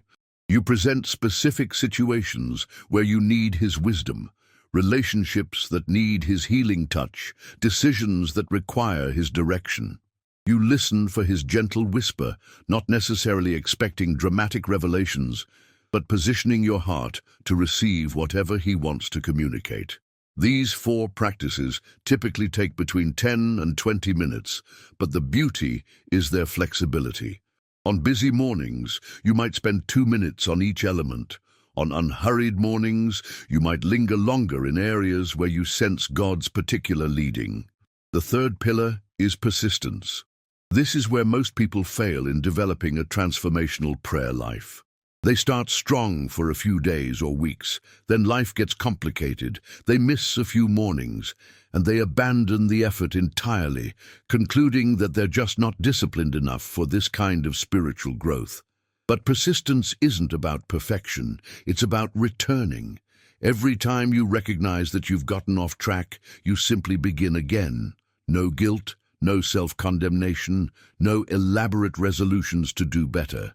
You just show up in God's presence the next morning and pick up where you left off. I learned this principle from a woman named Maria, who had been struggling to establish consistent prayer habits for over a decade. She would start enthusiastically, maintain the routine for a few weeks, then something would disrupt her schedule and she'd give up entirely. The cycle repeated over and over, leaving her feeling like a spiritual failure. Everything changed when Maria shifted her focus from perfect consistency to faithful returning. Instead of measuring success by how many consecutive days she prayed, she measured it by how quickly she returned to prayer after missing a day. Instead of viewing missed mornings as failures, she saw them as opportunities to experience God's grace and mercy. This change in perspective transformed Maria's entire spiritual journey. Within 6 months, she was praying more consistently than she ever had before, not because she had become more disciplined, but because she had learned to receive God's unconditional love, rather than trying to earn it through perfect performance. The persistence pillar also includes what I call grace bridges. These are simple strategies that help you maintain connection with God even when your normal routine gets disrupted.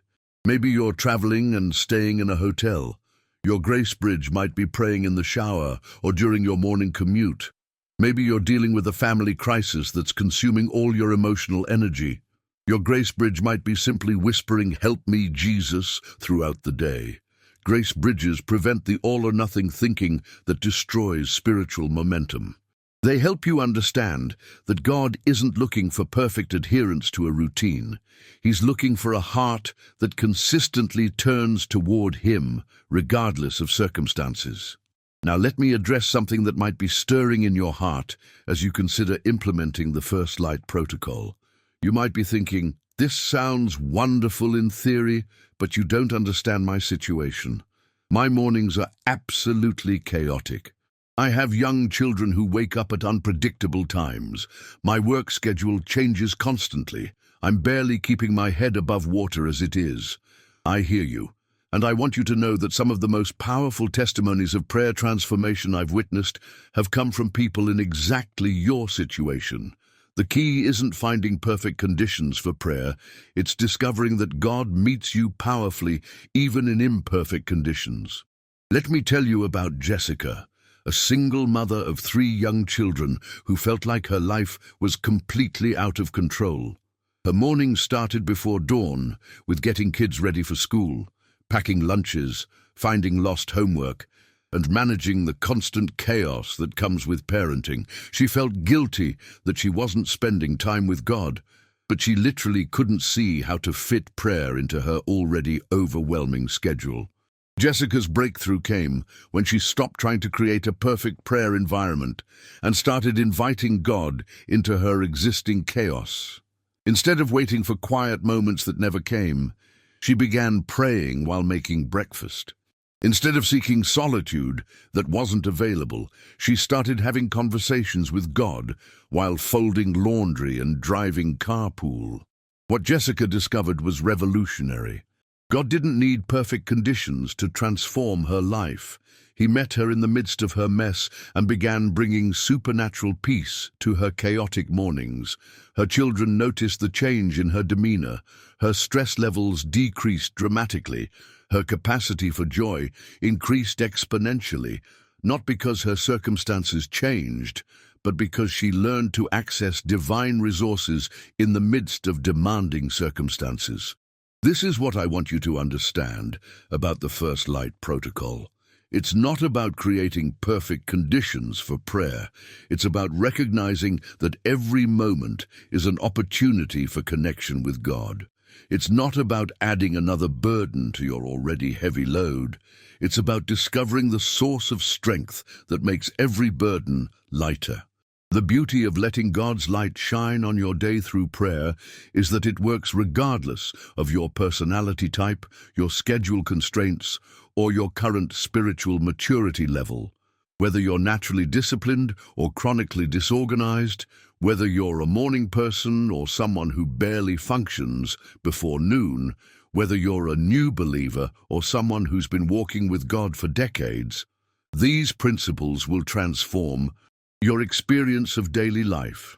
But here's something crucial that I need you to understand about the process of transformation through prayer. The changes don't usually happen dramatically overnight. More often, they occur gradually, like the slow but steady sunrise that imperceptibly transforms darkness into brilliant daylight. You might not feel dramatically different after your first week of praying first. You might not experience overwhelming joy or supernatural peace immediately. But if you persist in positioning yourself in God's presence each morning, you'll begin to notice subtle shifts in your perspective, your responses, and your overall sense of well-being. Maybe you'll find yourself less reactive to stressful situations. Perhaps you'll notice increased patience with difficult people. You might discover that you're making wiser decisions or experiencing more meaningful relationships. These aren't coincidences. They're the natural fruit of consistent communion with the God who is the source of all wisdom, patience, and love. The key is learning to recognize and celebrate these incremental changes rather than waiting for dramatic spiritual experiences. God is always working in your life, but his work is often quiet and gradual, like the growth of a tree that adds rings of strength year by year rather than shooting up overnight. This understanding helps you maintain realistic expectations while remaining open to God's transforming work in your life. You're not trying to manufacture dramatic spiritual experiences. You're simply positioning yourself to receive whatever God wants to do in and through you. You're not performing for him, you're partnering with him. And here's something beautiful about this partnership approach to prayer.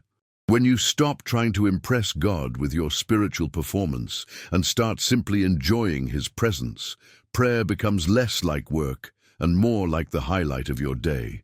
You find yourself looking forward to those morning moments not because you have to, but because you want to.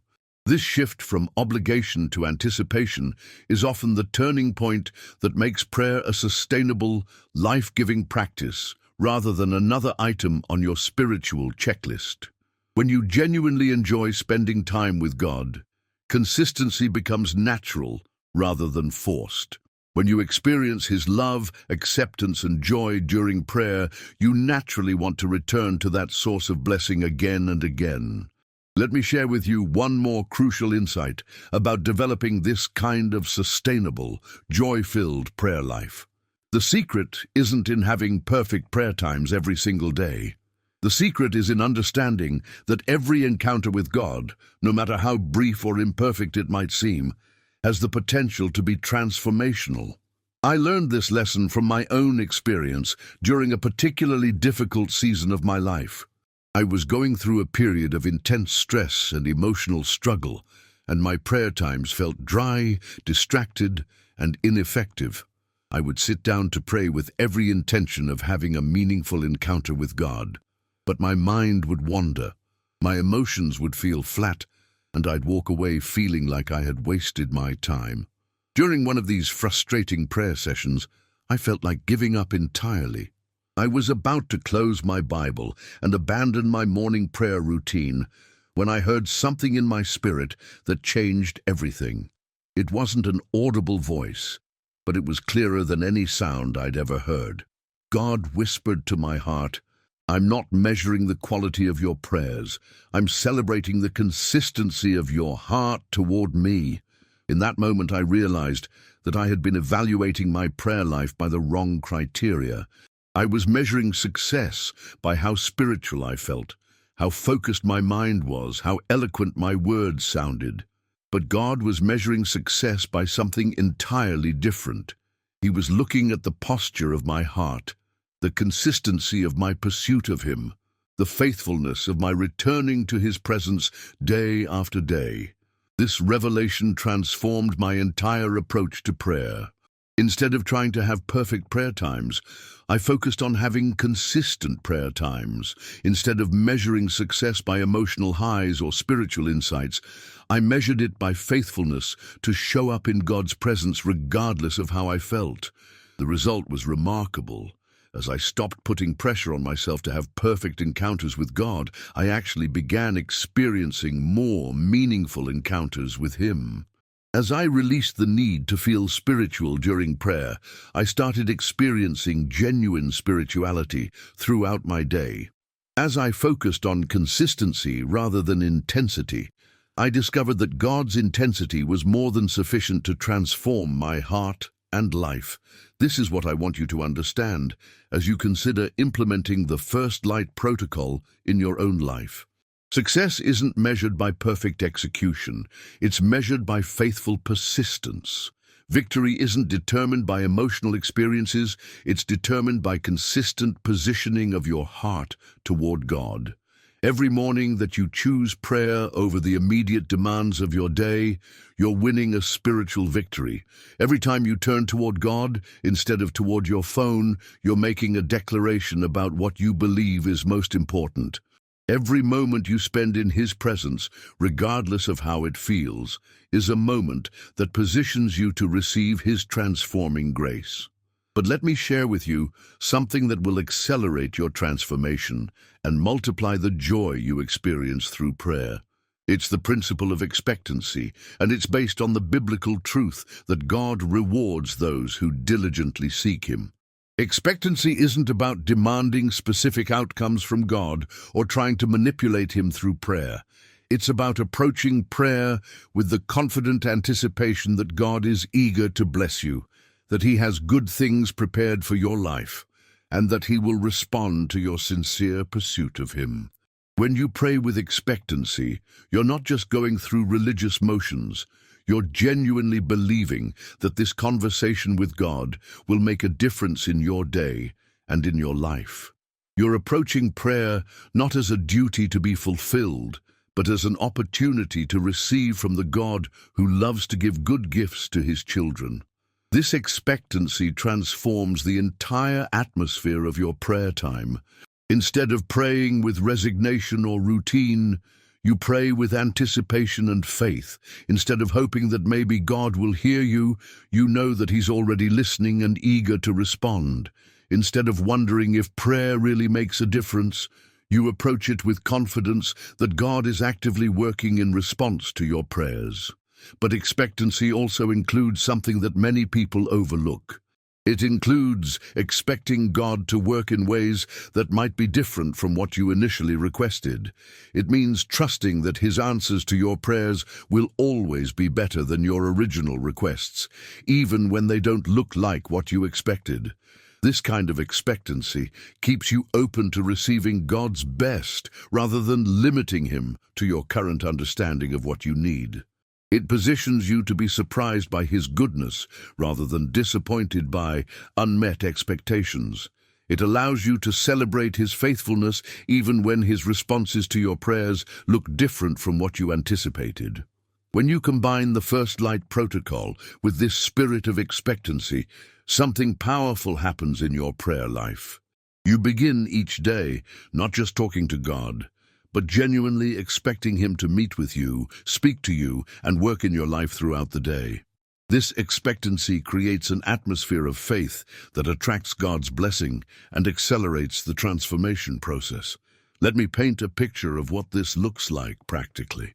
Tomorrow morning when you wake up, instead of immediately reaching for your phone or rushing into your daily routine, you pause and say, "God, I believe you have something good for me today. I'm here because I know you want to meet with me, and I'm expecting you to fill me with your joy, guide me with your wisdom, and bless me with your presence throughout this day." That simple shift in perspective transforms prayer from religious obligation to spiritual adventure. You're not just hoping that God might show up. You're confidently expecting Him to meet with you because He's promised to do so. You're not wondering if prayer will make a difference. You're anticipating the ways He'll work in response to your faith.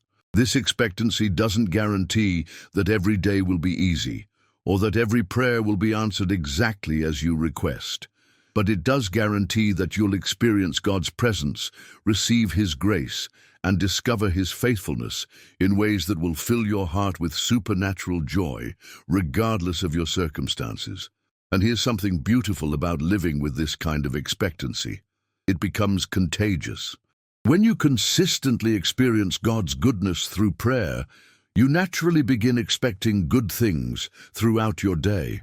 When you regularly receive His wisdom in the morning, you naturally look for His guidance in every decision you face. When you habitually start your day filled with His joy, you naturally anticipate opportunities to share that joy with others. This creates what I call an upward spiral of blessing. The more you expect good things from God, the more you recognize good things when they happen. The more you recognize His blessings, the more grateful you become. The more grateful you become, the more joyful your heart becomes. The more joyful your heart becomes, the more you want to spend time with the source of that joy in prayer. This upward spiral is the opposite of the downward spiral that traps so many people in cycles of anxiety, discouragement, and spiritual dryness. Instead of expecting problems and finding them everywhere, you begin expecting blessings and discovering them in places you never noticed before. Instead of focusing on what's wrong with your life, you begin celebrating what's right. Instead of dreading each new day, you begin anticipating the ways God will show up and show off His goodness. But let me address something that's crucial to understand about this expectancy and the joy that flows from prayer-filled living. This isn't about positive thinking or self-generated optimism. This isn't about denying problems or pretending that difficulties don't exist. This is about accessing a supernatural source of hope, peace, and joy that transcends your circumstances and transforms your response to whatever life brings. The difference is profound and life-changing.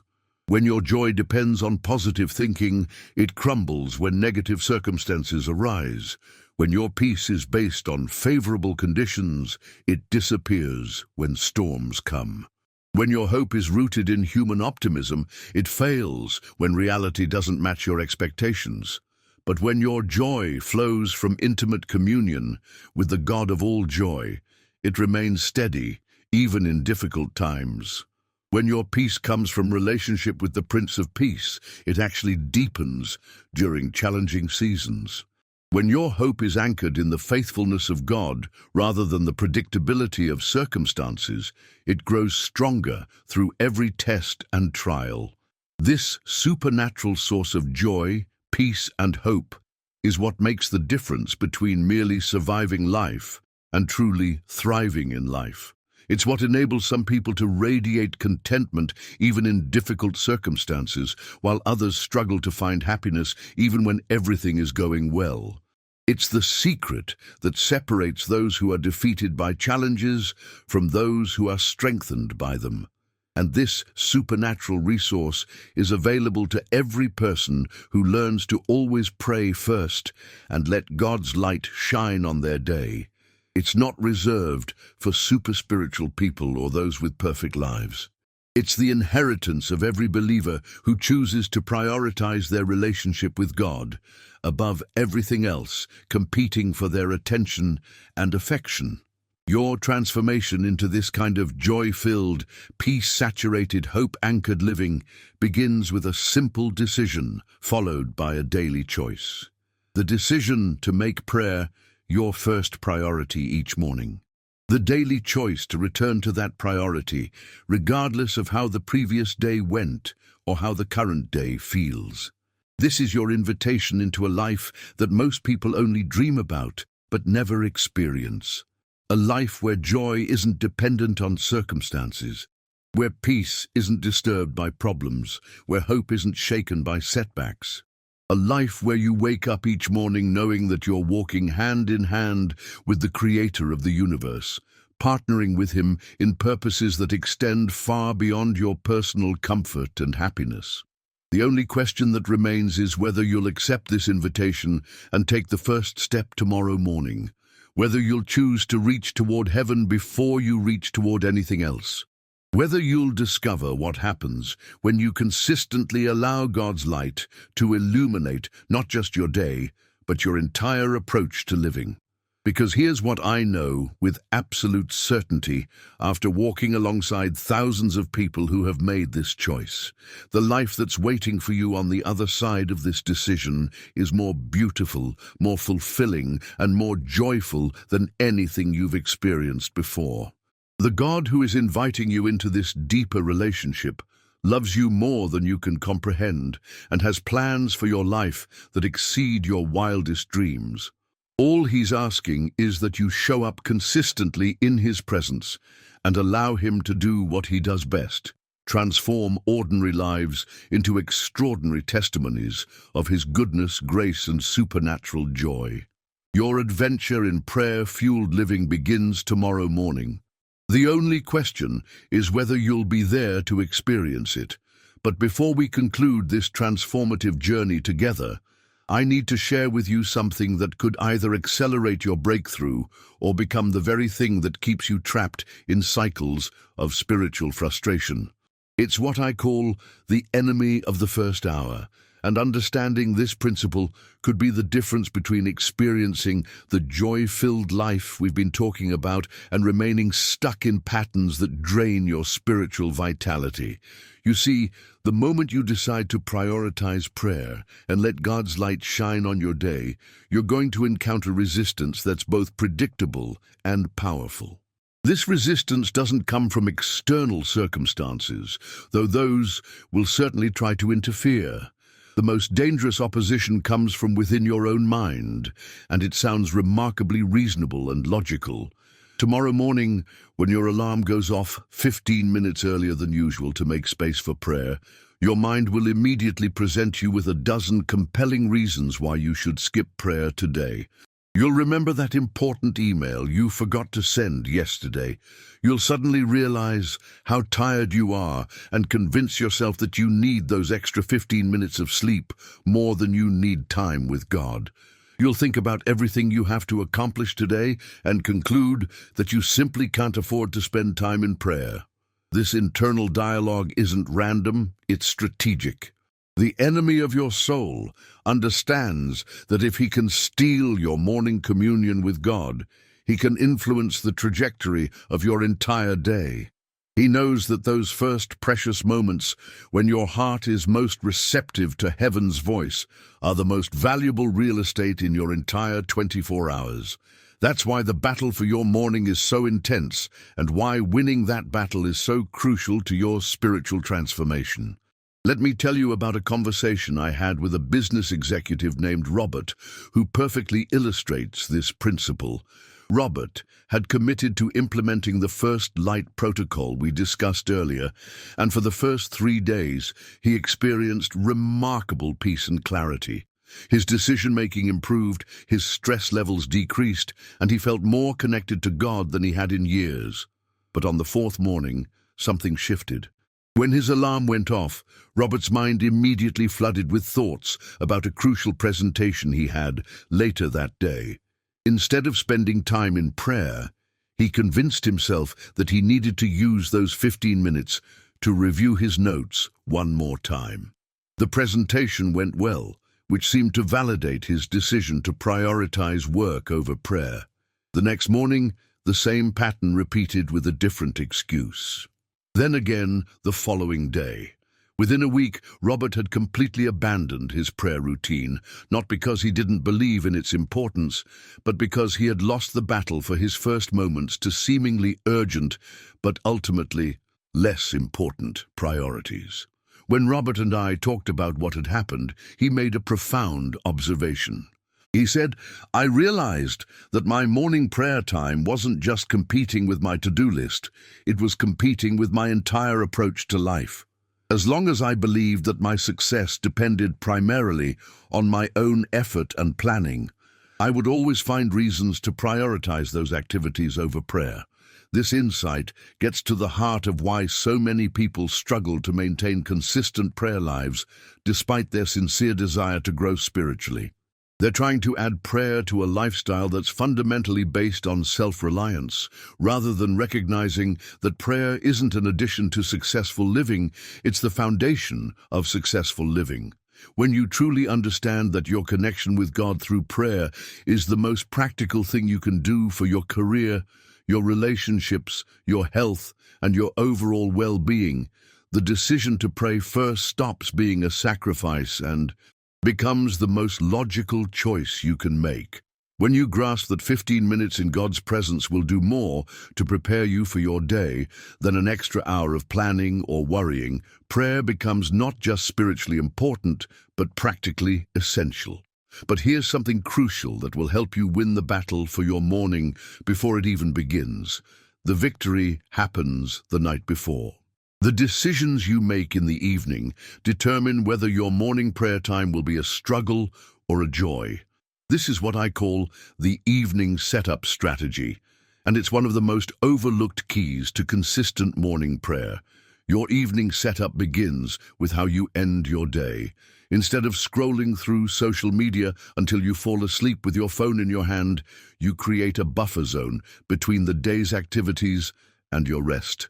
You spend 5 minutes reflecting on God's faithfulness throughout the day, acknowledging His provision, protection, and presence. You surrender any worries or anxieties to Him, choosing to trust rather than ruminate. Then you prepare practically for the morning encounter you've planned with God. You set out your Bible, journal, or whatever materials you'll use for prayer, where you'll see them immediately upon waking. You lay out your clothes for the day, so you're not scrambling to get dressed. You prepare your coffee maker, if that helps you wake up more alertly. You eliminate as many morning decisions as possible, so that your mental energy can be focused on connecting with God rather than managing logistics. Most importantly, you go to bed 15 to 20 minutes earlier than usual. This isn't just about getting adequate sleep, though that's important. It's about making a statement to yourself and to God that your morning appointment with Him is so valuable that you're willing to adjust other priorities to protect it. When you sacrifice some evening entertainment to ensure you're alert and available for morning prayer, you're demonstrating that you truly believe what you say about the importance of seeking God first. This evening preparation eliminates most of the common obstacles that derail morning prayer routines. You're not trying to find your Bible in the dark or fighting the grogginess that comes from insufficient sleep. You're not wrestling with what to wear or remembering tasks you forgot to complete the previous day. Instead, you're creating optimal conditions for meaningful communion with God. But even with perfect preparation, you'll still face the internal resistance I mentioned earlier. This is where you need what I call predetermined responses to the most common excuses your mind will present. Instead of trying to make the right choice in the moment when your willpower is lowest, you decide in advance how you'll respond to predictable temptations to skip prayer. When your mind tells you that you're too tired to pray effectively, your predetermined doesn't require me to be alert. Todd's response is, go meet with Him. He meets me wherever I am and gives me the energy I need for this day. When you remember something urgent that seems to demand immediate attention, your predetermined response is, nothing is more urgent than connecting with the source of wisdom and strength for my day. Everything else can wait 15 minutes. When you feel like you don't have anything meaningful to say to God, your predetermined response is, God doesn't need my eloquent words. He desires my authentic heart, and showing up is more important than speaking perfectly. When you're tempted to rush through prayer to get to other activities, your predetermined response is, this time with God is the most important appointment of my day. Quality matters more than speed. These predetermined responses aren't magic formulas. They're tools that help you remember what you truly believe about the importance of prayer when your emotions and circumstances are trying to convince you otherwise. They're anchors that hold you steady when the currents of urgent activities try to sweep you away from your commitment to seek God first. Now let me share something with you that might seem counterintuitive, but has helped thousands of people maintain consistent prayer lives. Sometimes the most spiritual thing you can do is to shorten your prayer time rather than skip it entirely. If you wake up running late and genuinely only have 3 minutes before you absolutely must leave for work, spend those 3 minutes with God rather than abandoning prayer altogether. This principle protects you from the all-or-nothing thinking that destroys spiritual momentum. When you maintain the habit of turning to God first, even when you can't spend as much time as you'd like, you preserve the spiritual rhythm that makes longer prayer times possible on other days. You demonstrate to yourself and to God that this relationship is important enough to prioritize even when circumstances aren't ideal. I learned this lesson during a season when I was traveling extensively for work. My normal morning routine was impossible to maintain because of constantly changing time zones, early flights, and hotel rooms that didn't provide the quiet environment I was accustomed to. Initially, I abandoned morning prayer entirely during travel weeks, telling myself I would resume the routine when I returned home. But I quickly noticed that these interruptions were affecting more than just my prayer life. My peace was more fragile. my patience was shorter, and my joy was less consistent. That's when I developed what I called travel grace prayers. These were simplified versions of my normal prayer routine that could be done anywhere, anytime, regardless of circumstances. On some mornings, my entire prayer time consisted of silently saying, "Good morning, God. I need your strength, wisdom, and joy today. Show me how to represent you well in every interaction." On other days, I prayed while showering or during my walk to the airport. The location and duration varied, but the priority remained constant. God first, everything else second. This flexibility didn't compromise the power of prayer, it actually enhanced it. I discovered that God doesn't need perfect conditions to meet with me powerfully. He doesn't require ideal circumstances to pour out His blessings. He simply wants a heart that consistently turns toward Him, regardless of external situations. This understanding will liberate you from the perfectionism that often sabotages spiritual growth. You don't have to have a perfect prayer room, perfect timing, or perfect words to experience the joy that comes from letting God's light shine on your day. You simply need a surrendered heart and the consistent choice to prioritize your relationship with Him above everything else competing for your attention. But let me address something that might be stirring in your heart as you consider the practical challenges of implementing everything we've discussed. Maybe you're feeling overwhelmed by all the principles, strategies, and frameworks I've shared. Maybe you're wondering how you'll remember everything or where you should start first. Here's what I want you to understand. Transformation doesn't require perfect implementation of every principle we've discussed. It requires taking one step at a time in the direction of deeper intimacy with God. You don't have to master every aspect of the First Light protocol immediately. You don't need to implement every strategy perfectly from day one. Start with one simple change tomorrow morning. Set your alarm 15 minutes earlier and spend those 15 minutes in conversation with God. Don't worry about following a perfect format or saying the right words. Simply show up in His presence with an open heart and see what happens. If that feels sustainable after a week, add another element. Maybe incorporate a few minutes of gratitude or begin listening for God's gentle whisper to your spirit. Build slowly and consistently rather than trying to transform your entire spiritual life overnight. This gradual approach honors the way God designed change to happen in human hearts. Sustainable transformation occurs through small, consistent steps rather than dramatic overhauls. The oak tree doesn't grow strong by shooting up overnight. It develops deep roots and sturdy branches through years of steady growth in the same soil. Your spiritual transformation follows the same principle. Each morning that you choose prayer first, you're adding another ring of spiritual strength to your character. Each day that you let God's light shine on your circumstances, you're developing greater capacity to recognize His goodness and respond to His leading. Each week that you maintain this priority, you're creating spiritual momentum that will carry you through seasons when motivation might be low. The key is to begin where you are with what you have, trusting that God will meet you in your sincerity and work through your availability. You don't have to wait until you're more disciplined, more spiritual, or more worthy.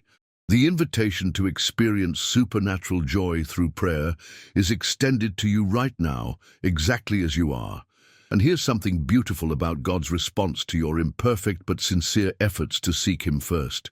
He doesn't grade your prayers on theological accuracy or spiritual sophistication. He responds to authentic hearts that genuinely desire to know Him and walk with Him. Your stammering words are beautiful music to His ears when they come from a heart that truly loves Him. I think about the tax collector in Jesus' parable who could only say, "God, be merciful to me, a sinner." His prayer wasn't eloquent or lengthy, but Jesus said this man went home justified rather than the religious leader who prayed impressively but without genuine humility. God looks at the heart, not the performance. This means your morning prayers don't have to sound like the prayers of mature believers or famous preachers. They simply need to be authentic expressions of your heart toward God. Your questions, concerns, gratitude, and requests are all welcome in His presence. Your doubts and fears don't disqualify you from His love and blessing. In fact, bringing your authentic struggles to God in prayer is one of the fastest ways to experience His transforming power. When you stop trying to present a perfect spiritual image and start sharing your real heart with Him, you position yourself to receive the grace, wisdom, and strength that He's eager to provide. This authenticity becomes the foundation for the kind of relationship with God that naturally produces supernatural joy. When you know that you're completely accepted and loved, despite your imperfections, gratitude and joy become your natural response. When you experience His faithfulness to meet you in your weakness, trust and peace become your default settings. The joy we've been talking about throughout this message isn't manufactured through positive thinking or achieved through spiritual performance. It's the natural fruit of genuine relationship with the God who delights in you, celebrates over you, and finds incredible pleasure in your company. This is the joy that awaits you tomorrow morning when you make the choice to pray first. This is the light that will illuminate not just your day, but your entire approach to living. This is the transformation that begins with a simple decision and unfolds through consistent communion with the one who loves you more than you can possibly imagine. Your journey into prayer-fueled joy doesn't require dramatic spiritual experiences or supernatural encounters, though God may certainly bless you with those along the way. It simply requires showing up consistently in His presence and allowing His love to do what love does best: transform everything it touches. The alarm that goes off tomorrow morning isn't just calling you to start another day. It's inviting you into an adventure of faith that will revolutionize every aspect of your existence. It's summoning you to discover what happens when you consistently choose the eternal over the temporal, the spiritual over the physical, the relationship that matters most over all the demands that seem urgent but ultimately fade away. This is your moment.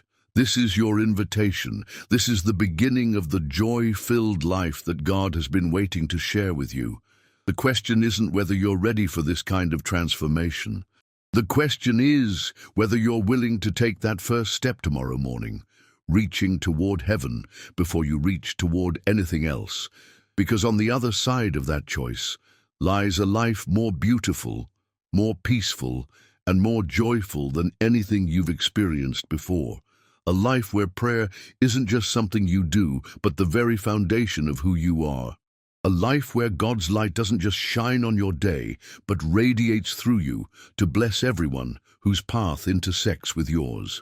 Your transformation begins the moment you open your eyes tomorrow morning. Make sure you're awake to experience it. The transformation I've been describing to you isn't just theory or wishful thinking. It's the lived reality of countless believers who have discovered that the secret to unshakable joy isn't found in perfect circumstances, but in perfect communion with the God who orchestrates all circumstances for the good of those who love Him. But let me share something with you that might surprise you about this journey you're about to embark on. The most profound changes often happen not during your prayer time, but in the hours that follow. You see, when you consistently begin your day in God's presence, you're not just having a nice spiritual moment. You're actually downloading heaven's perspective into your earthly experience. You're receiving divine software that upgrades how you process every situation you'll encounter. Think about it this way. When you spend the first moments of your day connected to the source of all wisdom, every decision you make throughout the day carries traces of that divine insight. When you begin your morning filled with God's peace, every interaction you have is influenced by that supernatural calm. When you start your day anchored in His love, every relationship you engage reflects the overflow of that divine affection. This is why people often comment that there's something different about believers who consistently pray first. They carry an atmosphere that can't be manufactured through human effort or positive psychology. They possess a stability that doesn't depend on external validation or favorable outcomes. They demonstrate a joy that remains intact even when life gets complicated and challenging. I remember speaking with a woman named Catherine who had been implementing these prayer principles for about 6 months. She told me about an incident at her workplace where a major crisis erupted that normally would have sent her into a tailspin of anxiety and stress. But instead of her usual panic response, she found herself automatically turning to prayer, asking God for his perspective on the situation. What amazed Catherine wasn't just that she remained calm during the crisis, but that her peace became a stabilizing force for her entire team. Her co-workers began looking to her for guidance and reassurance because something about her presence brought clarity to the chaos.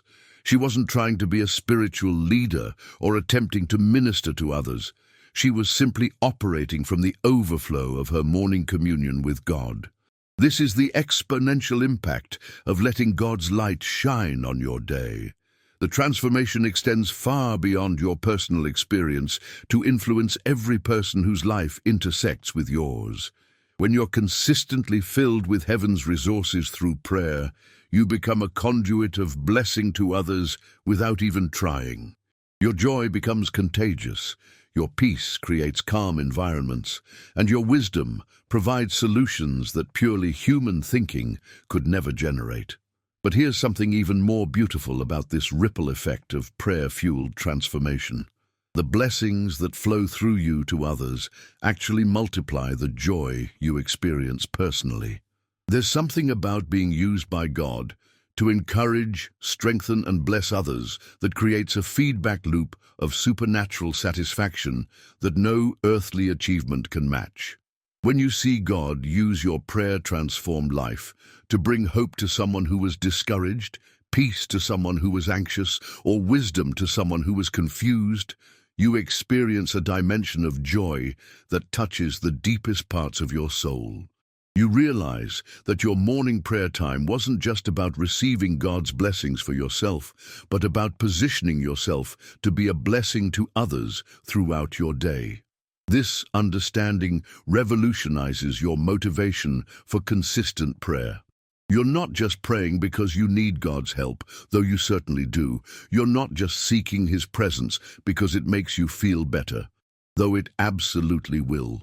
You're praying because God wants to use your life as a demonstration of his goodness, and that demonstration requires you to be consistently connected to the source of all goodness. Now, let me address something that might be creating hesitation in your heart as you consider fully embracing this lifestyle of prayer-first living.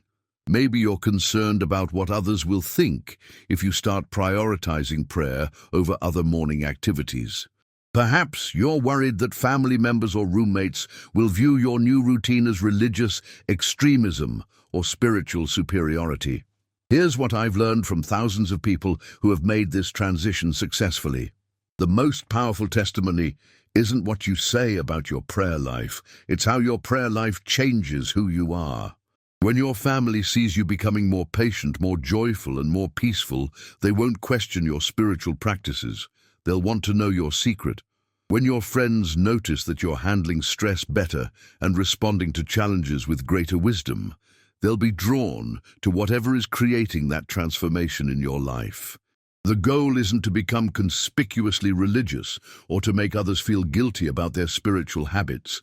The goal is to become so consistently filled with God's character that his love, joy, and peace flow naturally through every interaction. When this happens, people aren't attracted to your religious activities. They're attracted to the life and light that radiate from your relationship with God. Tomorrow morning, when your eyes first open to greet another day, you'll stand at a crossroads that will determine the entire trajectory of the next 24 hours. You can reach for your phone and fill your mind with the world's chaos, or you can reach toward heaven and fill your heart with God's peace. The choice is yours, and that choice will echo through every moment that follows. Remember, beloved, joy isn't something you chase. It's something you receive when you position yourself in the presence of the one who is joy itself. Always pray first. Let God's light shine on your day, and watch as ordinary moments become extraordinary testimonies of His goodness.